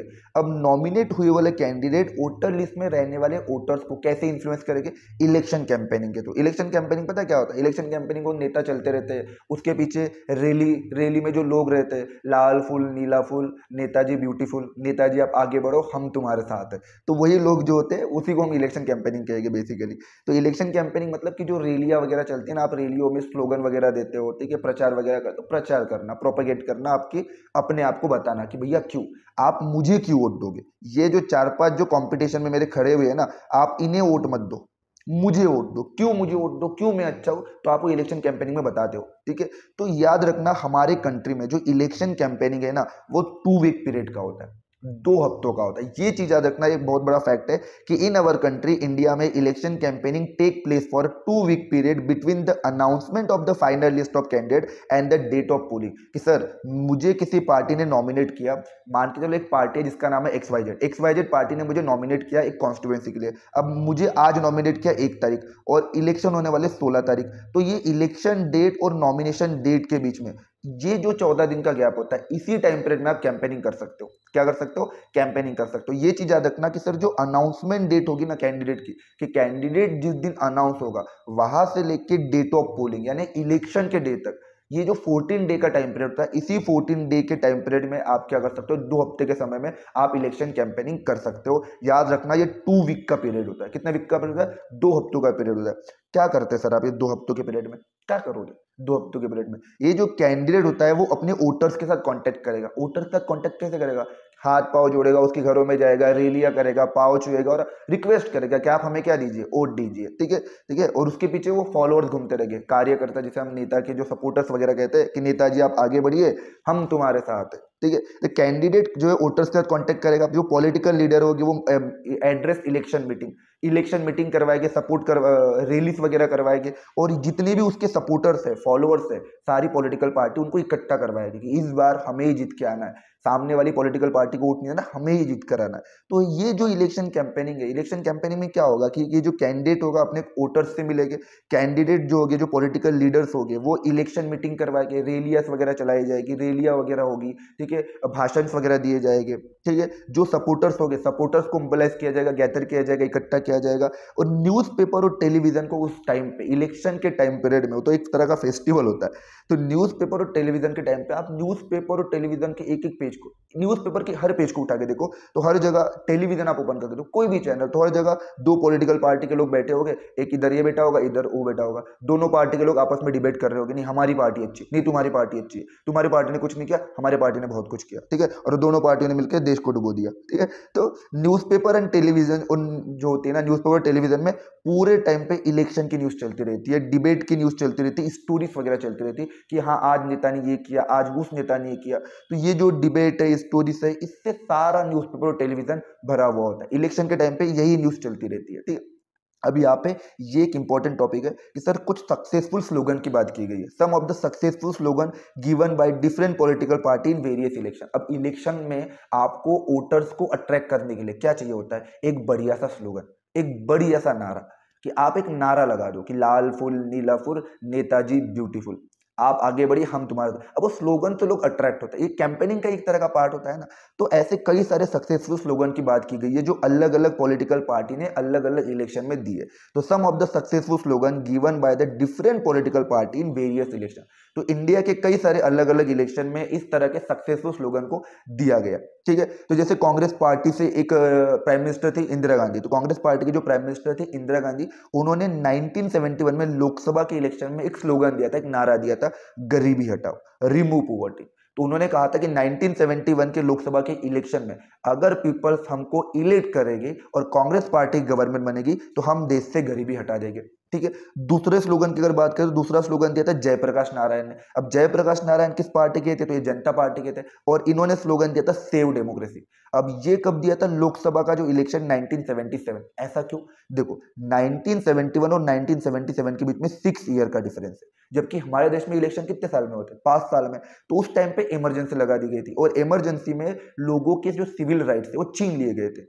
तो जब as a country, as a democratic country में, इन ए डेमोक्रेटिक कंट्री में जब पीपल का राइट्स ही नहीं रहेंगे तो क्या मैं उसे डेमोक्रेटिक कंट्री बोलूंगा? नहीं। तो इसलिए वहां पे जनता पार्टी के जो जयप्रकाश नारायण है, उन्होंने एक स्लोगन दिया था सेव डेमोक्रेसी करके, और ये स्लोगन आया था लोकसभा का जो इलेक्शन थे 1977 में। ठीक है, उसके बाद एक थी लेफ्ट फ्रंट। अब ये पार्टी नहीं, अलायंस है। सीपीआई एक पार्टी थी, सीपीआई एम, उसकी एक बहुत बड़ा अलायंस है। जैसे एनडीए अलायंस है आपका बीजेपी का, यूपीए अलायंस है कांग्रेस का, वैसे ही एक अलायंस है लेफ्ट फ्रंट। लेफ्ट फ्रंट ने एक स्लोगन दिया था लैंड टू द टिलर, और ये लैंड टू द टिलर, ये जो स्लोगन दिया था, ये दिया था वेस्ट बंगाल में जो असेंबली इलेक्शन होता है 1977 में। तो 1977 में जो वेस्ट बंगाल में असेंबली इलेक्शन हो रहा है, अब ये लेफ्ट फ्रंट पता है वेस्ट बंगाल में 34 ईयर तक रूल करती है बाद में। ठीक है, तो 1977 में वेस्ट बंगाल असेंबली इलेक्शन में लेफ्ट फ्रंट अलायंस ने लैंड टू द टिलर ये स्लोगन दिया था। उसके बाद protect the self respect of the Telugus, तो तेलुगुस की सेल्फ रिस्पेक्ट को प्रोटेक्ट करने की बात की गई थी। और ये स्लोगन किसने दिया था? एनटी रामाराव ने। किसने दिया था? एक बहुत बड़े साउथ इंडिया के बहुत बड़े एक्टर भी रह चुके हैं, डायरेक्टर भी रह चुके हैं, बाद में पॉलिटिशियन भी बने। और इन्हीं का एक पोता जिसको आप जूनियर एनटीआर कहते हो, जूनियर, अब आपने ट्रिपल आर मूवी देखी होगी, तो ट्रिपल आर मूवी में है वो जूनियर एनटीआर। ठीक है, वॉर 2 में भी अभी उस विलेन का रोल प्ले किया उन्होंने। ठीक है, तो protect the self respect of Telugu, तो ये उन्हीं के दादाजी है एनटी रामाराव, जहां तक मुझे याद आ रहा है। हाँ, तो एनटी रामाराव उन्हीं के दादाजी थे, जूनियर एनटीआर के, जो अभी साउथ इंडिया बहुत बड़े सुपरस्टार है। ट्रिपल आर मूवी में भी आपने देखा ही होगा। तो protect the self respect of Telugu, ये जो स्लोगन है ये दिया था एनटी रामाराव ने, और वो किस पार्टी के थे? तेलुगु देशम पार्टी के। और किस इलेक्शन में दिया था? आंध्र प्रदेश के असेंबली इलेक्शन में। तो यानी ये दो इलेक्शन है, ये लोकसभा के इलेक्शन में दिए गए थे स्लोगन, और ये जो स्लोगन थे, ये दो स्लोगन लोकसभा के इलेक्शन में दिए गए, और ये जो दो स्लोगन है ये असेंबली इलेक्शन में दिए गए। ये वेस्ट बंगाल के असेंबली इलेक्शन में और ये आंध्र प्रदेश के असेंबली इलेक्शन में। ये स्लोगन देने वाले तेलुगु देशम पार्टी के थे, ये स्लोगन मिलने वाला लेफ्ट फ्रंट से थे, और ये स्लोगन देने वाले जनता पार्टी, और गरीबी हटाओ स्लोगन दिया था कांग्रेस पार्टी ने। तो ये ऐसे कई सारे फेमस स्लोगन हुए थे। जैसे 2014 में एक स्लोगन आया था भारतीय जनता पार्टी से कि अच्छे दिन आने वाले, ठीक है, तो ये बहुत बड़ा मास्टर स्ट्रोक साबित हुआ था, बहुत बड़ा स्लोगन था ये। तो ऐसे कई सारे स्लोगन इंडिया में इलेक्शन में दिए गए थे, इलेक्शन कैंपेनिंग में, वोटर्स को इन्फ्लुएंस करने के लिए, वोटर्स को अपनी ओर अट्रैक्ट करने के लिए, ठीक है। तो वोटर लिस्ट हो गया, कैंडिडेट को हमने नॉमिनेट कर दिया, इलेक्शन कैंपेनिंग भी हो गया। अब नेक्स्ट क्या है, ठीक है, अब उसी में क्या बोला गया कि जब आप इलेक्शन देश में हो रहे ना, तो कुछ इलेक्शन लॉ के अकॉर्डिंग टू कुछ हमारे जो इलेक्शन लॉ उसके अकॉर्डिंग कोई भी पार्टी और कोई भी कैंडिडेट ये चीजें नहीं कर सकता। कोई भी पॉलिटिकल पार्टी और कोई भी कैंडिडेट जो किसी पॉलिटिकल पार्टी से नॉमिनेट हुआ हो, वो पॉलिटिकल पार्टी और कैंडिडेट ये कुछ चीजें इलेक्शन के टाइम पे नहीं कर सकता। और अगर आप ये सारी चीजें करते हुए पाए जाओगे ना, तो आपके नॉमिनेशन फॉर्म को रिजेक्ट कर दिया जाएगा, भले ही आप इलेक्शन जीत क्यों ना गए हो। ये चीज याद रखना। पहली चीज, आप डरा धमका कर या पैसे देकर किसी से वोट नहीं खरीद सकते। तो कोई भी नो पार्टी या candidate can do this thing. कोई भी पॉलिटिकल पार्टी का कैंडिडेट या पॉलिटिकल पार्टी ये चीजें नहीं कर सकता, ठीक है। क्या कि आप डरा धमका कर या पैसे देकर वोट नहीं खरीद सकते। दूसरा, आप कास्ट और रिलीजन के नाम पर वोट नहीं मांग सकते। तीसरा, गवर्नमेंट रिसोर्सेज का यूज नहीं कर सकते हो इलेक्शन कैंपेनिंग के लिए। मान के चलो अगर मैं एक कैबिनेट मिनिस्टर हूं, अब 5 साल के लिए तो, लेकिन उसके बाद 5 साल बाद तो वापस इलेक्शन हो जाएगा। तो मैं अगर कैबिनेट मिनिस्टर रहा हूं, तो मुझे जो फैसिलिटी मिली है, मुझे जो गाड़ी मिली होगी, जो रिसोर्सेस मिले होंगे, मैं वो इलेक्शन के टाइम पे यूज नहीं कर सकता। क्यों? क्योंकि अभी मेरे 5 साल का टर्म खत्म हो चुका है, मेरा वापस इलेक्शन हो रहा है। तो वापस इलेक्शन में मैं अपनी चीज यूज कर सकता हूँ, गवर्नमेंट की चीजों को यूज नहीं कर सकता। तो यह बोला कि गवर्नमेंट रिसोर्सेज को आप इलेक्शन कैंपेनिंग में नहीं यूज कर सकते। और अगर आप लोकसभा के इलेक्शन के लिए पार्टिसिपेट कर रहे हो, तो आप 25 लाख से ऊपर अपने कॉन्स्टिट्यूएंसी में खर्च नहीं कर सकते। और अगर आप लेजिस्लेटिव असेंबली के इलेक्शन के लिए पार्टिसिपेट कर रहे हो, तो आप इलेक्शन कैंपेनिंग में 10 लाख के ऊपर खर्च नहीं कर सकते। ये चीज याद रखना कि सर लोकसभा के इलेक्शन में अगर आप पार्टिसिपेट कर रहे हो, तो अपनी कॉन्स्टिट्यूएंसी में इलेक्शन कैंपेनिंग में 25 लाख के ऊपर खर्च नहीं कर सकते। और लेजिस्लेटिव असेंबली के लिए इलेक्शन में पार्टिसिपेट कर रहे हो, यानी आपको एमएलए बनना है, तो आप अपनी कॉन्स्टिट्यूएंसी में कैंपेनिंग के लिए 10 लाख के ऊपर खर्च नहीं कर सकते। और ये सारी चीजें कोई भी पॉलिटिकल पार्टी या कैंडिडेट नहीं कर सकता। इफ दे डू सो, यदि आपने ऐसा किया, तो there election can be rejected by the court even after they have been declare elected. भले ही आप इलेक्शन जीत क्यों ना गए हो, भले ही आप इलेक्शन में इलेक्ट क्यों ना हो गए हो, लेकिन अगर ये सारी चीजें करते हुए अगर पाए गए ना आप, अगर किसी ने कंप्लेंट कर दी आपकी और आपने ये बोल दिया कि सर सुमित सर जो है ना वो 200 रुपए और शराब की बोतलें देकर वोट खरीद रहे, तो कोर्ट उसी टाइम पे मेरे इलेक्टेड पोस्ट को रिजेक्ट कर देगा, भले ही मैं इलेक्ट क्यों ना गया, ठीक है। तो यदि आप ये सब करते हुए पाए गए, तो इलेक्शन जो है वो रिजेक्ट कर दिया जाएगा कोर्ट के थ्रू, भले ही आप जीत क्यों ना गए। उसके अलावा इलेक्शन के टाइम पे जो कैंडिडेट और पार्टी होती है, उन्हें उनके ऊपर कुछ कोड ऑफ कंडक्ट भी लगाया जाता है। कोड ऑफ कंडक्ट मतलब आचार संहिता जिसे कहते हैं कि सर जब देश में इलेक्शन चल रहा हो ना, तो कोई भी पॉलिटिकल पार्टी का कैंडिडेट और पार्टी ये सारी चीजें यूज नहीं कर सकती जो अभी हमने बताया। गवर्नमेंट रिसोर्सेज का मिस यूज नहीं कर सकते, डरा धमका कर वोट नहीं दे सकते, और आप जो है ना कास्ट या रिलीजन के नाम पर वोट नहीं मांग सकते, ठीक है। तो ये कोड ऑफ कंडक्ट की बात होती है, आचार संहिता जिसे हम कह सकते हैं। और model code of conduct her candidate और पार्टी को इलेक्शन के टाइम पे फॉलो करना पड़ता है। अगर आप मॉडल कोड ऑफ कंडक्ट को वॉयलेट करते हुए अगर पाए गए ना, तो इलेक्शन कमीशन आपके नॉमिनेशन फॉर्म को रिजेक्ट भी कर सकता है, चाहे आप फिर कितने बड़े लीडर क्यों ना रह चुके हो, ठीक है। अब सर हमने क्या पढ़ लिया, हमने क्या पढ़ा, पहली चीज सर हमने वोटिंग लिस्ट पढ़ लिया, ठीक है। वोटिंग लिस्ट में नाम आ गया, अब लेकिन अब मुझे नॉमिनेटेड होना है, नॉमिनेशन कैसे हो तो वो भी देख लिया। उसके बाद मैंने इलेक्शन कैंपेनिंग भी कर लिया, सब हो गया। अब टाइम आ गया वोटर्स का, और वोटर्स को अब क्या करना पड़ेगा, इलेक्शन के टाइम पे वोट देना पड़ेगा। और अब आ गया पोलिंग डे। पोलिंग डे मतलब जिस दिन आप वोट देने वाले हो, ठीक है, जिस दिन आप वोट देने वाले हो। The final stage of the election is the day when the voter cast या पोल देयर वोट।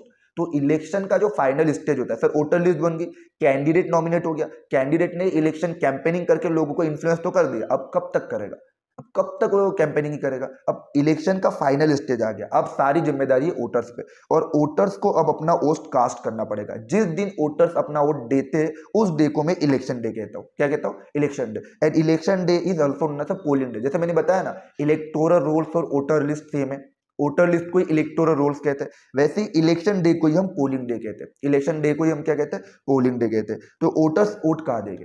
तो जो भी गवर्नमेंट इंस्टीट्यूट होते हैं, गवर्नमेंट बिल्डिंगें होती है, जैसे सरकारी ऑफिस होते हैं, गवर्नमेंट स्कूल्स होते हैं, तो ऐसे कई जगह को पोलिंग बूथ बना दिया जाता है। पोलिंग बूथ मतलब एक ऐसी ऑफिस होता है, बिल्डिंग होता है, स्कूल होता है, उस स्कूलों में गवर्नमेंट स्कूल्स होते हैं, सारी चीज़ें, वहाँ एज ए वोटर्स आपको जाना पड़ता है और आपको अपना वोट कास्ट करना पड़ता है। या तो आप ईवीएम के थ्रू वोट कास्ट करोगे या तो आप बैलेट पेपर के थ्रू वोट कास्ट करोगे।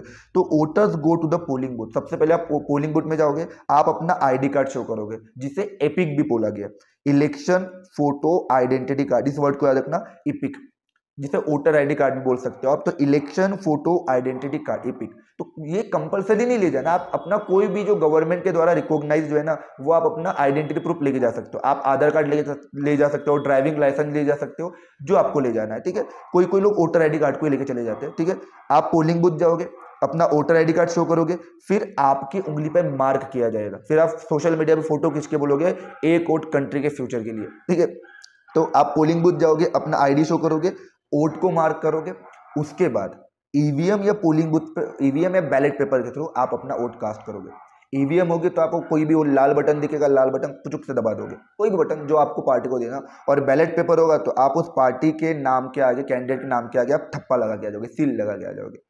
तो आप पोलिंग बूथ में गए, आईडी कार्ड शो किया, उंगली पे मार्क किया और अपना वोट कास्ट किया। अब जब एक बार इलेक्शन खत्म हो गया और सारे वोट को क्या करेंगे? वोट को काउंट किया जाएगा। वोट को क्या किया जाएगा? काउंट। और जिस भी कैंडिडेट को हाईएस्ट वोट मिले उसको डिक्लेयर कर जाएगा इलेक्टेड, वो कैंडिडेट इलेक्शन में जीत जाएगा, ठीक है। पोलिंग हो गई, वोट काउंट होगा और कैंडिडेट जिसको हाईएस्ट वोट मिले वो जीत जाएगा। और टेलीविजन हो गया, न्यूज चैनल्स हो गए, रेडियो हो गया, न्यूज़पेपर, सारे सोशल मीडिया, सारा टेलीविजन इस इवेंट को क्या करेगा? रिपोर्ट करेगा। ध्यान से देखिए, एक्स पार्टी जो है वो वाई पार्टी से 400 सीटों से आगे चल रही है, बी पार्टी इस कॉन्स्टिट्यूएंसी में जीत रही है, सी पार्टी इस कॉन्स्टिट्यूएंसी में हार रही है। ये सारे इवेंट को ना न्यूज़पेपर, टेलीविजन रिपोर्ट करेंगे और तब जाके फाइनल डेट इलेक्शन कमीशन ही डिसाइड करेगा कि रिजल्ट मुझे किस दिन निकालना है करके, ठीक है। तो आपने क्या किया? इलेक्शन के फाइनल स्टेज में आपने वोट कास्ट किया, वोटर्स ने वोट कास्ट किया, वोट कास्ट करने के बाद वोट को काउंट किया गया और जिस कैंडिडेट को हाईएस्ट वोट मिले उसको डिक्लेयर कर देगा विनिंग, इलेक्टेड कैंडिडेट। अब याद रखना, वोट देने के दो तरीके होते हैं। करंटली इंडिया में ये तरीका मोस्टली यूज किया जाता है 80% एरिया में। अब ऑलमोस्ट लोकसभा का इलेक्शन हो, लेजिस्लेटिव असेंबली का इलेक्शन हो, म्यूनसिपैलिटी या म्यूनसिपल कॉर्पोरेशन के इलेक्शन हो, यही सिस्टम यूज किया जाता है। खाली पंचायत के इलेक्शन में बैलेट पेपर वोटिंग आज के टाइम पे चलती है। तो वोट देने के दो तरीके होते हैं, टू वे ऑफ वोटिंग, एक बैलेट पेपर वोटिंग, दूसरा है EVM voting. Ballot paper voting क्या है और ईवीएम वोटिंग क्या है, दोनों को देखते हैं। देखो, बैलेट पेपर वोटिंग मतलब देखो कि आपको क्या करना पड़ेगा, एक पेपर होगा, इस पेपर पर putting a stamp on the ballot paper. ये जो पेपर है ना, इस पेपर पे, शीट ऑफ पेपर पे क्या होगा, इसे बैलेट पेपर कहते हैं, इस पेपर को बैलेट पेपर कहते हैं। और इस पेपर पर कैंडिडेट का नाम लिखा होगा जो इलेक्शन में पार्टिसिपेट कर रहा है, जिस पार्टी का होगा उस पार्टी का नाम लिखा होगा और उस पार्टी का सिंबल। तो आप जिस पार्टी के, उस पार्टी का नाम लिखा हुआ है, पार्टी का सिंबल लिखा हुआ है और आप जो कैंडिडेट हो उस कैंडिडेट का नाम लिखा हुआ है। अब आपके पास इतने सारे कैंडिडेट है, जो भी कैंडिडेट आपको पसंद है आपने उसके सामने क्या लगा दिया, ठप्पा लगा दिया, ठीक है। ये है बैलेट पेपर वोटिंग। आज के समय नाउअडे इलेक्ट्रॉनिक वोटिंग मशीन का यूज किया जाता है। किसका यूज किया जाता है? ईवीएम का यूज किया जाता है वोट को रिकॉर्ड करने के लिए, वोट को काउंट करने के लिए। पहले का जो सिस्टम था उसमें बैलेट पेपर था, पेपर होता था, पेपर पे कैंडिडेट का नाम लिखा होता था, पार्टी का नाम लिखा होता था, जो भी कैंडिडेट पसंद है उसके सामने थप्पा लगा दो। लेकिन आज के टाइम पे nowadays electronic voting machine are use to record the vote. आज के टाइम पे ईवीएम का यूज किया जाता है। देखो, इस तरीके से ईवीएम होती है। मशीन जो है वो कैंडिडेट का नाम शो करता है, पार्टी का नाम शो करता है और जो भी कैंडिडेट आपको पसंद है आप उस कैंडिडेट के नाम के आगे जो बटन है ना, इस बटन को ऐसे पुचुक पुचुक पुचुक करके दबा देना और वो कैंडिडेट को वोट मिल जाएगा। अब सर आपने तो बोल दिया हर कैंडिडेट को पार्टी नॉमिनेट करते हैं। अब जिस कैंडिडेट को पार्टी ने नॉमिनेट किया ही नहीं है तो उसको पॉलिटिकल पार्टी का सिंबल कौन देगा? अब वो तो किसी पार्टी का है नहीं, वो तो इंडिपेंडेंट है। अब इंडिपेंडेंट कैंडिडेट का सिंबल क्या होगा? तो याद रखना सर, जो इंडिपेंडेंट कैंडिडेट होगा उसका भी अपना एक सिंबल होता है। इंडिपेंडेंट मतलब जो किसी पार्टी का नहीं होता, तो इंडिपेंडेंट कैंडिडेट का भी अपना एक सिंबल होता है जिसको इलेक्शन कमीशन देता है। अब यहाँ पे इंडिपेंडेंट कैंडिडेट का भी नाम होगा, पार्टी का भी नाम होगा, जैसे यहाँ लिखा हुआ है ना कि देखो ये सीपीआई का है, बीजेपी, एनसीपी, कांग्रेस, एआईटीएमसी, तो ऐसे हर पॉलिटिकल पार्टी के कैंडिडेट जो पार्टी से उस पार्टी का सिंबल है, पार्टी का नाम है और कैंडिडेट का नाम है, जो भी आपको पसंद है आप उसको जाके दबा दीजिए और जो इंडिपेंडेंट कैंडिडेट है उसको सिंबल इलेक्शन कमीशन दे देगा। ठीक है, नेक्स्ट टॉपिक है हमारा कि क्या ऐसी चीजें जो इंडिया में इलेक्शन को डेमोक्रेटिक बनाता है। अब इमेजिन करो इंडिया में अगर इलेक्शन हो रहे और इंडिया के इलेक्शन कोई पार्टी करवा रहा है, जैसे कोई भी पॉलिटिकल पार्टी है और वो पॉलिटिकल पार्टी इंडिया में इलेक्शन करवा रही है, या फिर सपोज कि कोई गवर्नमेंट इंडिया की और इंडियन गवर्नमेंट देश में इलेक्शन कंडक्ट करवा रही है, तो वो पॉलिटिकल पार्टी जो इलेक्शन करवा रही है या जो गवर्नमेंट इलेक्शन करवा रही है वो कभी इलेक्शन हारेगी ही नहीं। वो ऐसे ऐसे लूपहोल्स रख देगी इलेक्शन में जिसकी कमियों का फायदा उठाकर वो पार्टी या गवर्नमेंट इलेक्शन को जीत जाएगी।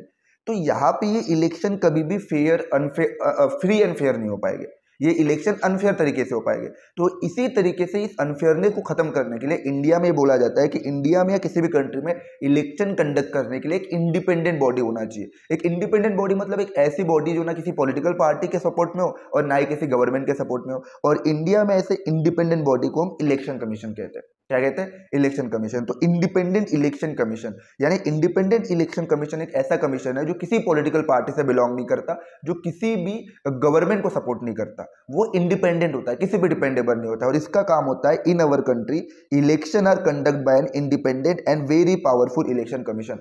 सर प्राइम मिनिस्टर की इलेक्शन हो या फिर चीफ मिनिस्टर की इलेक्शन हो या फिर प्रेसिडेंट की इलेक्शन क्यों ना हो या फिर राज्यसभा की इलेक्शन क्यों ना हो, हर तरह के इलेक्शन इंडिया में एक इंडिपेंडेंट बॉडी करवाती है और उस इंडिपेंडेंट बॉडी का नाम है इलेक्शन कमीशन। और ये इलेक्शन कमीशन बहुत पावरफुल होता है। क्या कह रहे हो? तो what is the objective of election commission? To conduct the election of entire country. तो इंटायर कंट्री के लिए इलेक्शन को कंडक्ट करने के लिए जो इंडिपेंडेंट बॉडी होती है उसे मैं कहता हूं इलेक्शन कमीशन। उसके अलावा क्या बोला गया कि इसके पास उतनी ही इंडिपेंडेंसी है जितनी जुडिशरी के पास है। It enjoy the same kind of independence that the judiciary enjoy. यानी इंडिया में पावरफुल एक बॉडी अगर बात करो तो पावरफुल ऑर्गन जो है गवर्नमेंट का जुडिशरी को माना जाता है कि judiciary is the most powerful organ of government. तो जुडिशरी के पास जितनी इंडिपेंडेंसी है, जुडिशरी के पास जितनी पावर है, सेम पावर इंडिया में जो है वो इलेक्शन कमीशन एंजॉय करता है। उसके अलावा बोला गया जो चीफ इलेक्शन कमीशन होता है, अब आप चैप्टर नंबर 4 पढ़ोगे ना वर्किंग इंस्टीट्यूशन, उसमें बताया गया कि इंडिया के जो मोस्ट ऑफिसर्स है, जैसे सुप्रीम कोर्ट के जज हो गए या फिर हाई कोर्ट के जज हो गए, प्राइम मिनिस्टर हो गया, कैबिनेट मिनिस्टर हो गया, इलेक्शन कमीशन के चेयरमैन हो गए, यूपीएससी के chairman, they all are appointed by president. ये सब किसके द्वारा अपॉइंटेड होते हैं? प्रेसिडेंट के द्वारा। उसी तरीके से बोला कि चीफ इलेक्शन कमीशन जो है ना वो अपॉइंटेड होता है प्रेसिडेंट ऑफ इंडिया के द्वारा। लेकिन एक चीज याद रखना, president of India chief election commission को अपॉइंट तो कर सकता है लेकिन वो उसको रिमूव नहीं कर सकता है। ठीक है, तो यहाँ once appointed the chief election commission is not answerable to the president और गवर्नमेंट। कि एक बार अगर आपने चीफ इलेक्शन कमीशन को अपॉइंट कर लिया ना तो प्रेसिडेंट के लिए या फिर किसी गवर्नमेंट के लिए आंसरेबल नहीं होता और it is completely impossible to remove the chief election commission. तो चीफ इलेक्शन कमीशन को अपनी पोस्ट पे रिमूव करना ऑलमोस्ट इम्पॉसिबल है। यानी इमेजिन करो आपके क्लास में इलेक्शन हो रहे हैं और क्लास के मॉनिटर के लिए इलेक्शन हो रहा है और वो क्लास का मॉनिटर ही अगर इलेक्शन कंडक्ट करवा रहा है तो क्लास का मॉनिटर हमेशा इलेक्शन जीतेगा। इसलिए क्लास में इलेक्शन कभी भी मॉनिटर्स या स्टूडेंट नहीं करवाते, वो टीचर लोग करवाते और टीचर किसी भी स्टूडेंट के फेवर में नहीं होता है। तो ये इलेक्शन इंडिपेंडेंट है, फ्री एंड फेयर है। वैसे इंडिया में इलेक्शन कभी भी कोई पॉलिटिकल पार्टी या गवर्नमेंट नहीं करवाती। इंडिया में इलेक्शन जो है ना, डेमोक्रेटिक कंट्री में इलेक्शन जो है ना एक इंडिपेंडेंट इलेक्शन कमीशन करवाता है। इसलिए ये चीज इंडिया के इलेक्शन को क्या बनाती है? डेमोक्रेटिक बनाती है। अब सर ये इलेक्शन कमीशन का पावर क्या है? Power of election commission. तो इंडिया में जो इलेक्शन कमीशन है उसकी पावर क्या है? The power of election commission of India. पहली चीज, इंडिया में जितने भी इलेक्शन से रिलेटेड डिसीजन होते हैं, इलेक्शन को कंट्रोल करने के लिए election commission can take decision on every aspect of conduct and control of election from the announcement of election to declaration of election. कि सर इंडिया में इलेक्शन कंडक्ट करने से लेके इलेक्शन को कंट्रोल करने तक, इलेक्शन की डेट अनाउंसमेंट करने तक, इलेक्शन के रिजल्ट को अनाउंस करने तक, ये सारी चीजों को कंट्रोल और कंडक्ट इलेक्शन कमीशन करता है। कौन करता है? Election commission. आप ये मत समझो कि गवर्नमेंट या इलेक्शन की डेट डिसाइड कर रही है, गवर्नमेंट इलेक्शन के रिजल्ट डिसाइड कर रही, नहीं। ये सारी चीजें काम करने की रिस्पॉन्सिबिलिटी होती है इलेक्शन कमीशन। तो इलेक्शन कमीशन इलेक्शन को कंट्रोल करने का काम करता है, इलेक्शन को कंडक्ट करने का काम करता है और सारे डिसीजन, अनाउंसमेंट कब करना है, रिजल्ट कब डिक्लेयर करना है, इन सारे डिसीजन को कौन लेगा? Election commission. ठीक है। ये हमारे देश में क्या इंप्लीमेंट करेगा, कोड ऑफ कंडक्ट। अब कोड ऑफ कंडक्ट क्या है वो अभी पिछले वीडियो में हम देख चुके हैं, मतलब पिछले टॉपिक में हम पढ़ चुके थे कि आपको कोड ऑफ कंडक्ट जो है ना कंट्री में इलेक्शन के टाइम पे इलेक्शन कमीशन इंप्लीमेंट करेगा कि आप जो है रिलीजन और कास्ट के नाम पे वोट नहीं मांग सकते हो, रिलीजियस प्लेसेस पे जाके आप प्रचार नहीं कर सकते हो, ठीक है, वो डरा कर धमका कर पैसे लेकर वोट नहीं खरीद सकते हो। तो ये जैसे ही देश में इलेक्शन लागू हो जाएगा तो कोड ऑफ इलेक्शन की डेट आ जाएगी तो election commission code of conduct implement कर देगा, और कोई भी अगर कैंडिडेट या पॉलिटिकल पार्टी इलेक्शन कमीशन के द्वारा इंप्लीमेंट किए हुए कोड ऑफ कंडक्ट को वायलेट करते हुए पाया गया उसको पनिशमेंट मिलेगी। क्या मिलेगी? उसको पनिशमेंट मिलेगी। तो code of conduct election commission implement कर देगा, और अगर कोई इस कोड ऑफ कंडक्ट को कोई कैंडिडेट या पार्टी वायलेट करेगी तो उसे पनिशमेंट मिलेगी। उसके अलावा during the time of election period election commission can order the government to follow some guideline to prevent use and misuse of government power. यहाँ तक कि इलेक्शन कमीशन इतना पावरफुल होता है वो गवर्नमेंट को ऑर्डर दे सकता है कि भैया ये चीजें आपको फॉलो करना पड़ेगा, ये रूल्स है, ये नॉर्म्स है, आपको फॉलो करना पड़ेगा, और आप गवर्नमेंट पावर का मिसयूज नहीं कर सकते। इवन अगर गवर्नमेंट के किसी ऑफिसर या गवर्नमेंट के किसी मिनिस्टर ने भी, गवर्नमेंट के कैबिनेट मिनिस्टर किसी मिनिस्टर ने नॉमिनेशन फॉर्म अगर गलत तरीके से फिलअप कर दिया या अगर वो कोड ऑफ कंडक्ट को वायलेट करते हुए पाया गया ना, तो इलेक्शन कमीशन का इतनी पावर है कि वो गवर्नमेंट कैबिनेट मिनिस्टर के भी नॉमिनेशन फॉर्म को रिजेक्ट कर सकता है या कैबिनेट मिनिस्टर को भी पनिशमेंट दे सकता है क्योंकि आपने कोड ऑफ कंडक्ट को वायलेट किया करके। ठीक है, तो इलेक्शन पीरियड के टाइम पे इलेक्शन कमीशन जो है ना, इतना समझो कि जब देश में इलेक्शन आते हैं ना तो इलेक्शन कमीशन ही सबसे बड़ा पावरफुल पर्सन होता है, यानी कंट्री का जो फादर अगर हम कहेंगे ना, कंट्री का रूलर किंग मेकर, वो इलेक्शन कमीशन ही होता है। और इतनी बड़ी पावरफुल अगर पोस्ट उसके पास है या इतनी बड़ी पावरफुल अथॉरिटी उसके पास है तो उसका इंडिपेंडेंट रहना बहुत जरूरी है। ठीक है, तो अभी आप कई सारे एग्जांपल न्यूज़ वगैरह में देखते होगे इलेक्शन कमीशन के बारे में कि वह उसकी इंडिपेंडेंसी पर क्वेश्चन उठाए जा रहे हैं। ठीक है, तो अभी रिसेंटली अपोजिशन ने भी कई सारे क्वेश्चन उठाए।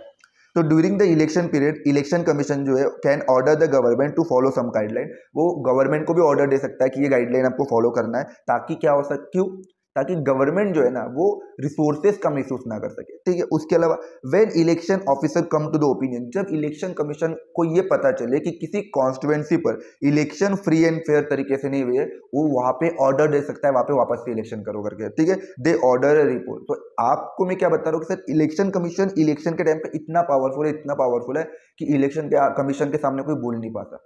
आप ही बोलते हैं ना कि एलवेज भाई के आगे कोई बोल सकता है क्या, उसी तरीके से इलेक्शन कमीशन के सामने कोई बोल सकता है क्या।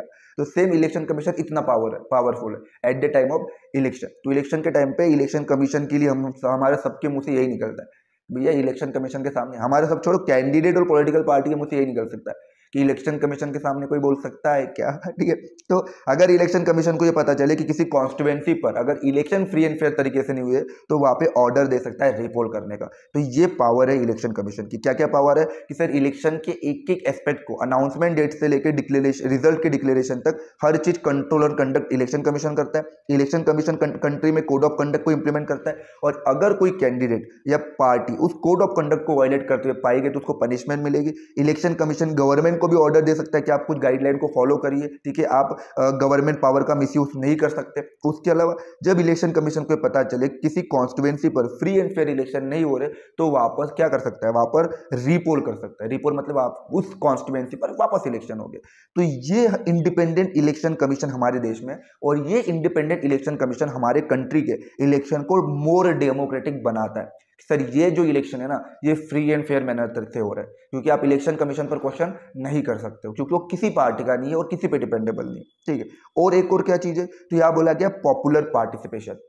ये क्या है, तो यहाँ क्या बोला गया, another way to check the quality of election process is to see whether people participate in it with enthusiasm. अगर आपको ये देखना है ना कि आपके कंट्री के इलेक्शन फ्री एंड फेयर हो रहे या नहीं हो रहे, इमेजिन करो कोई मूवी थिएटर में रिलीज हुई है, अगर मूवी का कॉन्सेप्ट अच्छा ही नहीं हो, उसका कंटेंट सॉरी, अगर कोई मूवी थिएटर में रिलीज हुई और उस मूवी का कंटेंट अच्छा ही नहीं हो तो क्या पब्लिक देखने के लिए जाएगी? नहीं जाएगी ना। उसी तरीके से अगर हमारे कंट्री में इलेक्शन फ्री एंड फेयर तरीके से होते ही नहीं तो क्या पीपल इतने इंथुजियाज्म के साथ, जोश के साथ इलेक्शन में पार्टिसिपेट करते? नहीं करते, क्योंकि ये पीपल का पार्टिसिपेशन, लोगों का इलेक्शन की प्रोसेस में पार्टिसिपेशन इंक्रीज हो रहा है। ये बात को शो करता है कि हमारे देश में इलेक्शन जो है वो फ्री एंड फेयर मैनर में हो रहे हैं। समझ में आ रहा है मैं क्या कह रहा हूँ कि अनदर वे, एक और तरीका है जो इलेक्शन प्रोसेस की क्वालिटी को चेक करने का, वो ये है कि क्या पीपल इतने जोश के साथ आज भी इलेक्शन में पार्टिसिपेट कर रहे हैं। तो आपका सिंपल आंसर होगा सर यस, आज भी पीपल इंडिया में इलेक्शन प्रोसेस में बहुत एक्टिवली पार्टिसिपेट कर रहे हैं। अगर लोगों को ये पता चल जाए, अगर लोगों को ये पता चल जाए कि इलेक्शन सही तरीके से नहीं हो रहे, तो क्या लोग पार्टिसिपेट करेंगे? नहीं करेंगे। ठीक है, तो if the election process is not free and fair, people will not continue participate in this exercise. अगर लोगों को ये पता चल जाए कि इलेक्शन फ्री एंड फेयर नहीं हो रहे, तो लोग इस इलेक्शन में कभी भी पार्टिसिपेट नहीं करते, क्योंकि लोगों को पता है इलेक्शन फ्री एंड फेयर में हो रहे हैं, इसलिए लोग एक्टिवली इस इलेक्शन में पार्टिसिपेट कर रहे हैं। ये इस बात का सबूत है कि इंडिया में इलेक्शन जो है वो डेमोक्रेटिक है। ठीक है, अब पीपल पार्टिसिपेट कर रहे हैं, इसको आप कैसे मेजर करोगे? तो यह बोला गया कि जो people participation is in election is usually measure by voter turnout figure, कि पीपल इलेक्शन में पार्टिसिपेट कर रहे हैं या नहीं कर रहे, इसको मेजर करने के लिए एक डाटा होता है जिसे मैं कहता हूं वोटर टर्नआउट फिगर। क्या होता है? Voter turnout figure. Sir what is the meaning of voter turnout figure? ये पेपर में पूछा जाता है, कई बार 2 मार्क के लिए पूछा जाता है कि सर वोटर टर्नआउट फिगर क्या है। सर वोटर टर्नआउट फिगर मतलब the turnout indicate the percentage of eligible voters कौन है? सर जिनकी एज 18 प्लस है। तो इलिजिबल वोटर ने कितने परसेंट इलिजिबल वोटर ने इलेक्शन में वोट कास्ट किया, इसको कहते हैं voter turnout figure. What is the meaning of voter turnout figure? तो वोटर टर्नआउट फिगर जो है वो बताता है कि कितने परसेंट इलिजिबल वोटर्स ने इंडिया में या किसी भी कंट्री के इलेक्शन में वोट को कास्ट किया। लिटरेसी रेट के लिए आप होता है ना कि अगर हमें देखना है कि कितने लोगों को पढ़ना लिखना आता था, उसके लिए लिटरेसी रेट लेते हो, उसी तरीके से यह बोला गया कि अगर हम ये देखना है कितने परसेंट लोगों ने इलेक्शन में पार्टिसिपेट किया, तो उस चीज को मेजर करने के लिए होता है वोटर टर्नआउट फिगर। क्या होता है? Voter turnout figure. तो वोटर टर्नआउट फिगर जो है वो इंडिकेट करता है कितने परसेंट इलिजिबल वोटर ने एक्चुअली में इलेक्शन में वोट को कास्ट किया है, अपना वोट दिया है। तो ये चीज याद रखो कि सर 1991 में इंडिया में वोटर टर्नआउट फिगर था 56%। कितना था? 1991 में इंडिया में, ये जो ब्लू लाइन है ना, ब्लू लाइन ये इंडिया को शो कर रही है। ठीक है, तो 1991 में इंडिया में वोटर टर्नआउट फिगर था 56%, यानी 56% लोगों ने अपना वोट कास्ट किया था, जो 2015 में 66 बार हो गया। यानी 10% इंक्रीज हुआ है, डिक्रीज हुआ?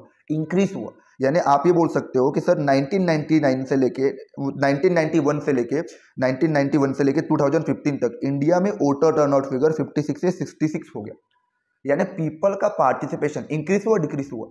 इंक्रीज हुआ। अगर ये इलेक्शन अनफेयर तरीके से होते तो क्या लोग एक्टिवली पार्टिसिपेट करते? नहीं करते। तो ये वोटर टर्नआउट फिगर शो करता है कि इंडिया में लोग एक्टिवली पार्टिसिपेट कर रहे हैं, क्योंकि इंडिया की इलेक्शन फ्री एंड फेयर हो रहे हैं। जबकि अगर मैं बात करूं ना पिछले 50 साल का वोटर टर्नआउट फिगर, तो नॉर्थ अमेरिका और यूरोप में ये वोटर टर्नआउट फिगर डिक्लाइन हुआ है, वहां के लोगों ने पार्टिसिपेट करना कम कर दिया। लेकिन इंडिया में ये वोटर टर्नआउट फिगर या तो ये ऊपर गया या तो ये स्टेबल रहा है, ये स्टेबल रहा है, ये कभी डिक्रीज नहीं हुआ।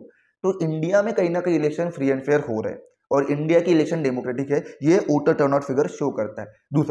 दूसरा पॉइंट क्या कहता है कि sir common people in India attach a lot of importance to the election. जो कॉमन पीपल होता है ना इंडिया में, वो बहुत ज्यादा अटैच होता है। अब मोस्टली इलेक्शन में पार्टिसिपेट कौन करता है? जो शेड्यूल कास्ट हो गए, शेड्यूल ट्राइब्स हो गए, अदर बैकवर्ड कास्ट, जो पुअर पर्सन होते हैं ना, लोअर कास्ट, या जो जो प्रॉस्परस नहीं होते, जो पुअर पर्सन होते हैं, उन्हें कहीं ना कहीं एक होप होती है कि अगर मैं इलेक्शन में पार्टिसिपेट कर रहा हूं तो कहीं ना कहीं गवर्नमेंट मेरे लिए चेंजेस लाएगी, हमारे लिए बेटर पॉलिसी लेकर आएगी।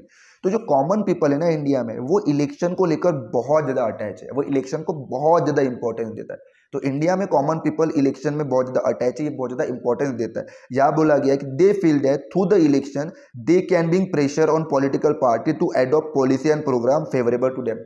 इलेक्शन ही इकलौता ऐसा टाइम आता है जो आपको पावरफुल बनाता है, एज ए सिटीजन जो हमें पावरफुल बनाता है। कि भैया कोई नेता है आपके लिए काम नहीं कर रहा, कोई पॉलिटिकल पार्टी आपके लिए काम नहीं कर रही, कोई लीडर आपके एरिया का रिप्रेजेंटेटिव आपके लिए काम नहीं कर रहा, तो आप क्या करोगे? आप उसको प्रेशराइज करोगे कि अगर आपने हमारे काम नहीं किया तो आप सब उनको वोट नहीं दोगे। तो पीपल ये फील करते हैं कि इलेक्शन इकलौता ऐसा प्रोसेस है जिसके थ्रू पॉलिटिकल पार्टी और कैंडिडेट को प्रेशराइज कर सकते हैं कि आप ऐसी पॉलिसीज और ऐसे प्रोग्राम बनाइए जो हमारे लिए फेवरेबल होकर के। और यहाँ ये बोला गया है they also feel that their vote matter in the way thing are run in the country. और ये कॉमन पीपल ये फील करते हैं कि कंट्री को चलाने के लिए हम सबका एक एक वोट मैटर करता है। अब ये एक ग्राफ देखो, इस ग्राफ में क्या बोला गया कि do you think your vote make a difference? क्या आपको लगता है आपका एक वोट मैटर करता है? तो यहां बोला गया 67% लोगों ने कहा यस, हमारा जो एक वोट है ना वो मैटर करता है। जबकि 15% लोगों ने बोला भैया हमें कुछ नहीं पता, मैटर करता है नहीं मैटर करता हमें क्या ही पता। 18% लोगों ने बोला कि एक वोट से कोई फर्क नहीं पड़ता। लेकिन 67% लोग कहते हैं यस, हमारा एक वोट जो है ना वो कंट्री के फ्यूचर को चेंज कर सकता है। और ये लोगों को पता है अगर इलेक्शन में हम पार्टिसिपेट करेंगे तो इलेक्शन इकलौते ऐसी प्रोसेस है जिसके थ्रू हम पॉलिटिकल पार्टी और कैंडिडेट को प्रेशराइज कर सकते हैं कि भैया आप हमारे लिए पॉलिसी बनाओ, प्रोग्राम बनाओ, और ये पॉलिसी और प्रोग्राम हमारे फेवरेबल में होकर के। ठीक है, तीसरा क्या बोला गया है कि sir the interest of voter in election related activity has been increasing over the year. अब जैसे जैसे समय बीतते गया ना, तो जो इलेक्शन रिलेटेड एक्टिविटी होगी, रैली हो करना हो, कैंपेनिंग करना हो, प्रचार करना हो, या किसी भी नेताओं के सपोर्ट में रहना हो, तो ये जो इलेक्शन रिलेटेड एक्टिविटी है ना, इलेक्शन रिलेटेड एक्टिविटी में वोटर्स का इंटरेस्ट बहुत तेजी से बढ़ रहा है। अब इमेजिन करो ये इलेक्शन फ्री एंड फेयर होते ही नहीं। आपको पता हो कि एक ही पार्टी हमेशा इलेक्शन जीतती, एक ही पार्टी हमेशा इलेक्शन में जीतती, तो क्या आप इस इलेक्शन रिलेटेड एक्टिविटी में पार्टिसिपेट करते? नहीं, वोटर्स का कोई इंटरेस्ट ही नहीं होता। ठीक है, जब मुझे पता हो कि भैया मैं कुछ भी करूं सामने वाली पार्टी जीतने वाली है, मैं किसी को भी वोट दूं सामने वाली पार्टी को वोट जाने वाला है, तो आप इस वोट देखो, जैसे हम छोटे थे ना, हम सबको लगता था WWE रियल है करके, हम सबको लगता था। आज जो है ना, आज सभी लोगों का, जो मेरी एज के जितने भी लोग हैं, उन सबका WWE देखने का इंटरेस्ट खत्म हो गया। क्यों? क्योंकि हम सबको पता है कि एक तरीके से वो फेक है। पहले साल रियल लगता था कि अंडरटेकर आ गया, कैन आ गया, अंडरटेकर और खली की फाइट हो गई, तो भैया हम टीवी पे से चिपक के बैठ जाते थे, तो हमें पता था कि रियल है करके। लेकिन आज जब हमें पता चल गया कि रियल नहीं है करके, स्क्रिप्टेड होता है, उसमें कोई फाइट नहीं होती है, तो वो देखने का मन नहीं करता, इंटरेस्ट खत्म हो गया। उसी तरीके से जब आपको ये पता चले एज ए वोटर्स कि ये जो इलेक्शन है ना, ये फ्रॉड है, इलेक्शन सही तरीके से हो नहीं रहा, आप किसी को भी वोट दो एक ही पार्टी को वोट जाएंगे, तो आपका इंटरेस्ट खत्म हो जाएगा। वैसे ही यह बोला गया कि पीपल का जो है ना, जैसे जैसे समय बढ़ता गया, लोगों का इंटरेस्ट बढ़ा, खत्म नहीं हुआ, लोगों का इंटरेस्ट बढ़ा है। और ये जो उनका इंटरेस्ट बढ़ा है वोटर का, ये इस बात को शो करता है कि इंडिया में जो इलेक्शन हो रहा है, वो इलेक्शन कैसे है, डेमोक्रेटिक तरीके से। ठीक है, तो half of the people identify themselves as being close to one और the other political party. India में आधे से ज्यादा लोग जो है ना, मोर देन 50% ऑफ पॉपुलेशन अपने आप को ये मानते हैं, मैं या तो इस पार्टी से जुड़ा हूं या तो इस पार्टी से जुड़ा हूं। कोई ना कोई आपको किसी ना किसी पार्टी से मिलेगा। हर 7 में से एक मेंबर आपको किसी ना किसी, हर 7 में से एक व्यक्ति, हर 7 में से एक व्यक्ति आपको किसी ना किसी पॉलिटिकल पार्टी का मेंबर दिखाई देगा। देखो 1996 में केवल 8% लोग जो है इलेक्शन रिलेटेड एक्टिविटी में इंटरेस्ट रखते थे, लेकिन 2004 में 32% लोग हो गए, और 2014 जो इलेक्शन हुआ और 2024 का जो इलेक्शन हुआ, इस 2024 तक आपका ये जो 32 नंबर है ना, 50% तक आ गया होगा। इसलिए यह बोला गया कि half of the people India के किसी ना किसी पॉलिटिकल पार्टी से जुड़े हुए हैं, हर पॉलिटिकल पार्टी के एक्टिविटी में जुड़े हुए हैं। ठीक है, 7 में से एक वोटर्स जो है ना, हर 7 में से एक वोटर्स किसी ना किसी पॉलिटिकल पार्टी का मेंबर होता है। ठीक है, अब उसके अलावा एक और चीज कि sir acceptance of election outcome.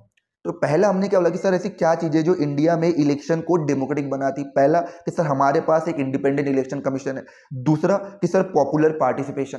ठीक है, तीसरी अगर मैं बात करूं तो एक्सेप्टेंस ऑफ इलेक्शन आउटकम। अब इमेजिन करो कोई नेता इलेक्शन हार गया, इमेजिन करो अगर कोई नेता इलेक्शन हार गया, वो जमीन पे लेट जाएगा क्या? वो जमीन पे लेट के रोने लग जाएगा, नहीं नहीं नहीं नहीं मुझे वापस जितवाओ, मुझे वापस जिताओ, अगर मुझे जितवाओगे नहीं तो मैं घर नहीं जाऊंगा, मैं खाना नहीं खाऊंगा, मैं भूख हड़ताल कर दूँ। ऐसा करेगा? ऐसा कोई नहीं करेगा, बच्चे करते हैं ऐसा। उसको भी पता है, वो इलेक्शन के जो भी आउटकम है वो ये कह के एक्सेप्ट कर लेता है कि ये जनता का निर्णय है, ये पीपल का वर्डिक्ट है, पीपल ने बोला तो हमने एक्सेप्ट कर लिया। पीपल अगर मुझे अपोजिशन में बनाना चाहती है, अपोजिशन में रहूंगा। पीपल अगर मुझे अपोजिशन में बिठाना चाहती है तो मैं अपोजिशन में रहूंगा। ठीक है, मैं पीपल के अगेंस्ट में नहीं जाऊंगा। वो इस चीज को एक्सेप्ट कर लेता है। और ये तू ना बोलेगा कि ईवीएम हैक कर देगी, होता है कई कई जगह पे बोल दिया जाता है। अगर ईवीएम अगर हैक होती ना, तो देखो अलग बात है, उसको हम फिर कभी प्रॉपर वीडियो बनाएंगे। तो एक्सेप्टेंस ऑफ इलेक्शन आउटकम की अगर मैं बात करूं तो if election are not free and fair, यदि इलेक्शन फ्री एंड फेयर नहीं होते तो outcome always favour the powerful, the ruling party do not loss election. India में हमेशा कांग्रेस की ही गवर्नमेंट रहती। अगर आप सोचो कि अगर इलेक्शन फ्री एंड फेयर नहीं होते तो हमेशा इंडिया में कांग्रेस की गवर्नमेंट रहती, कांग्रेस की रहती ना, वो किसी पार्टी को आने ही नहीं देते। और इलेक्शन अगर फ्री एंड फेयर नहीं होते तो 1999 से लेकर 2004 तक ही बीजेपी की गवर्नमेंट क्यों चलती? वो तो आने वाले अभी तक बीजेपी की रहती। और इलेक्शन अगर फ्री एंड फेयर नहीं होते तो जो बीजेपी को 2019 में 303 सीटें मिले, 2024 में वो 230 सीटें कैसे ले लेती? कम कैसे हो जाता? उसको ज्यादा होना चाहिए था। क्योंकि ये इस बात का शो करता है कि इलेक्शन फ्री एंड फेयर हो रहे हैं। अगर इलेक्शन फ्री एंड फेयर नहीं होते तो रूलिंग पार्टी हमेशा इलेक्शन जीतती, वो कभी इलेक्शन हारती ही नहीं। अब इमेजिन करो ना कि सर अगर इलेक्शन अगर हमारे देश में फ्री एंड फेयर तरीके से नहीं होते तो बीजेपी को 303 सीटें मिले थे 2019 में। अब उसको राम मंदिर बनाने के बाद भी 2024 में उसको सिर्फ 230 सीटें आई। तो ये इस बात का शो है कि सर इलेक्शन इंडिया में फ्री एंड फेयर हो रहे हैं, इलेक्शन इंडिया में फ्री एंड फेयर हो रहे, और इलेक्शन फ्री एंड फेयर नहीं होते तो जो रूलिंग पार्टी है वो हमेशा इलेक्शन जीतती रहती है, वो कभी इलेक्शन हारती ही नहीं, ठीक है। Bearing very few disputed election, छोटे मोटे अगर मैं एक्सेप्शन अगर हटा दूं कि छोटे मोटे सर जो इलेक्शन में जो फ्रॉड होता है, इलेक्शन में जो जो भी कुछ होता है, जो लड़ाई झगड़े वाद विवाद होता है, इन सारे चीज़ों को अगर मैं हटा दूं तो जो इलेक्शन आउटकम है ना, इलेक्टोरल आउटकम है, उसको कई सारे जो कैंडिडेट है वो ये कह के एक्सेप्ट कर देते हैं कि भैया ये पीपल वर्डिक्ट। अगर कोई पॉलिटिकल पार्टी या कोई कैंडिडेट इलेक्शन हार जाता ना तो ये कह देता कि ठीक है, जनता का ये जो निर्णय है, पीपल का ये डिसीजन है, पीपल ने अगर ये चाहा है कि मैं अपोजिशन का काम करूं या मैं इलेक्शन ना जीतूं तो ये पीपल का डिसीजन। वो जमीन पे लेट के तमाशा नहीं करता कि नहीं नहीं नहीं नहीं, मुझे वापस जितवा दो, मुझे वापस इलेक्शन करवा दो। तो most of the defeated party, हारी हुई पार्टी ये कह के बोल देती है, ये कह के आउटकम को एक्सेप्ट कर देती है कि ये सब पीपल का वर्डिक्ट है। और ये इलेक्शन के आउटकम को एक्सेप्ट करना, ये खुद इस बात का सबूत है, इस बात का एविडेंस है कि इंडिया में जो इलेक्शन है वो कैसा है, वो इलेक्शन डेमोक्रेटिक है, ठीक है। अब सर इन इलेक्शन तो डेमोक्रेटिक है ही, सारी चीजें हमने पढ़ ली, लेकिन sir free and fair election conduct करवाने में बहुत सारे चैलेंजेस को फेस करना पड़ता है। हमारे देश में जो चीफ इलेक्शन कमीशन है, हमारे देश में जो चीफ इलेक्शन कमीशन है वो इंडिया में इलेक्शन को कंडक्ट करवाता है, लेकिन इस इलेक्शन को कंडक्ट करवाने में कई सारे चैलेंजेस को फेस किया जाता है। Challenges to free and fair election, तो सर क्या चैलेंजेस है फ्री एंड फेयर इलेक्शन को कंडक्ट करवाने में, ठीक है। तो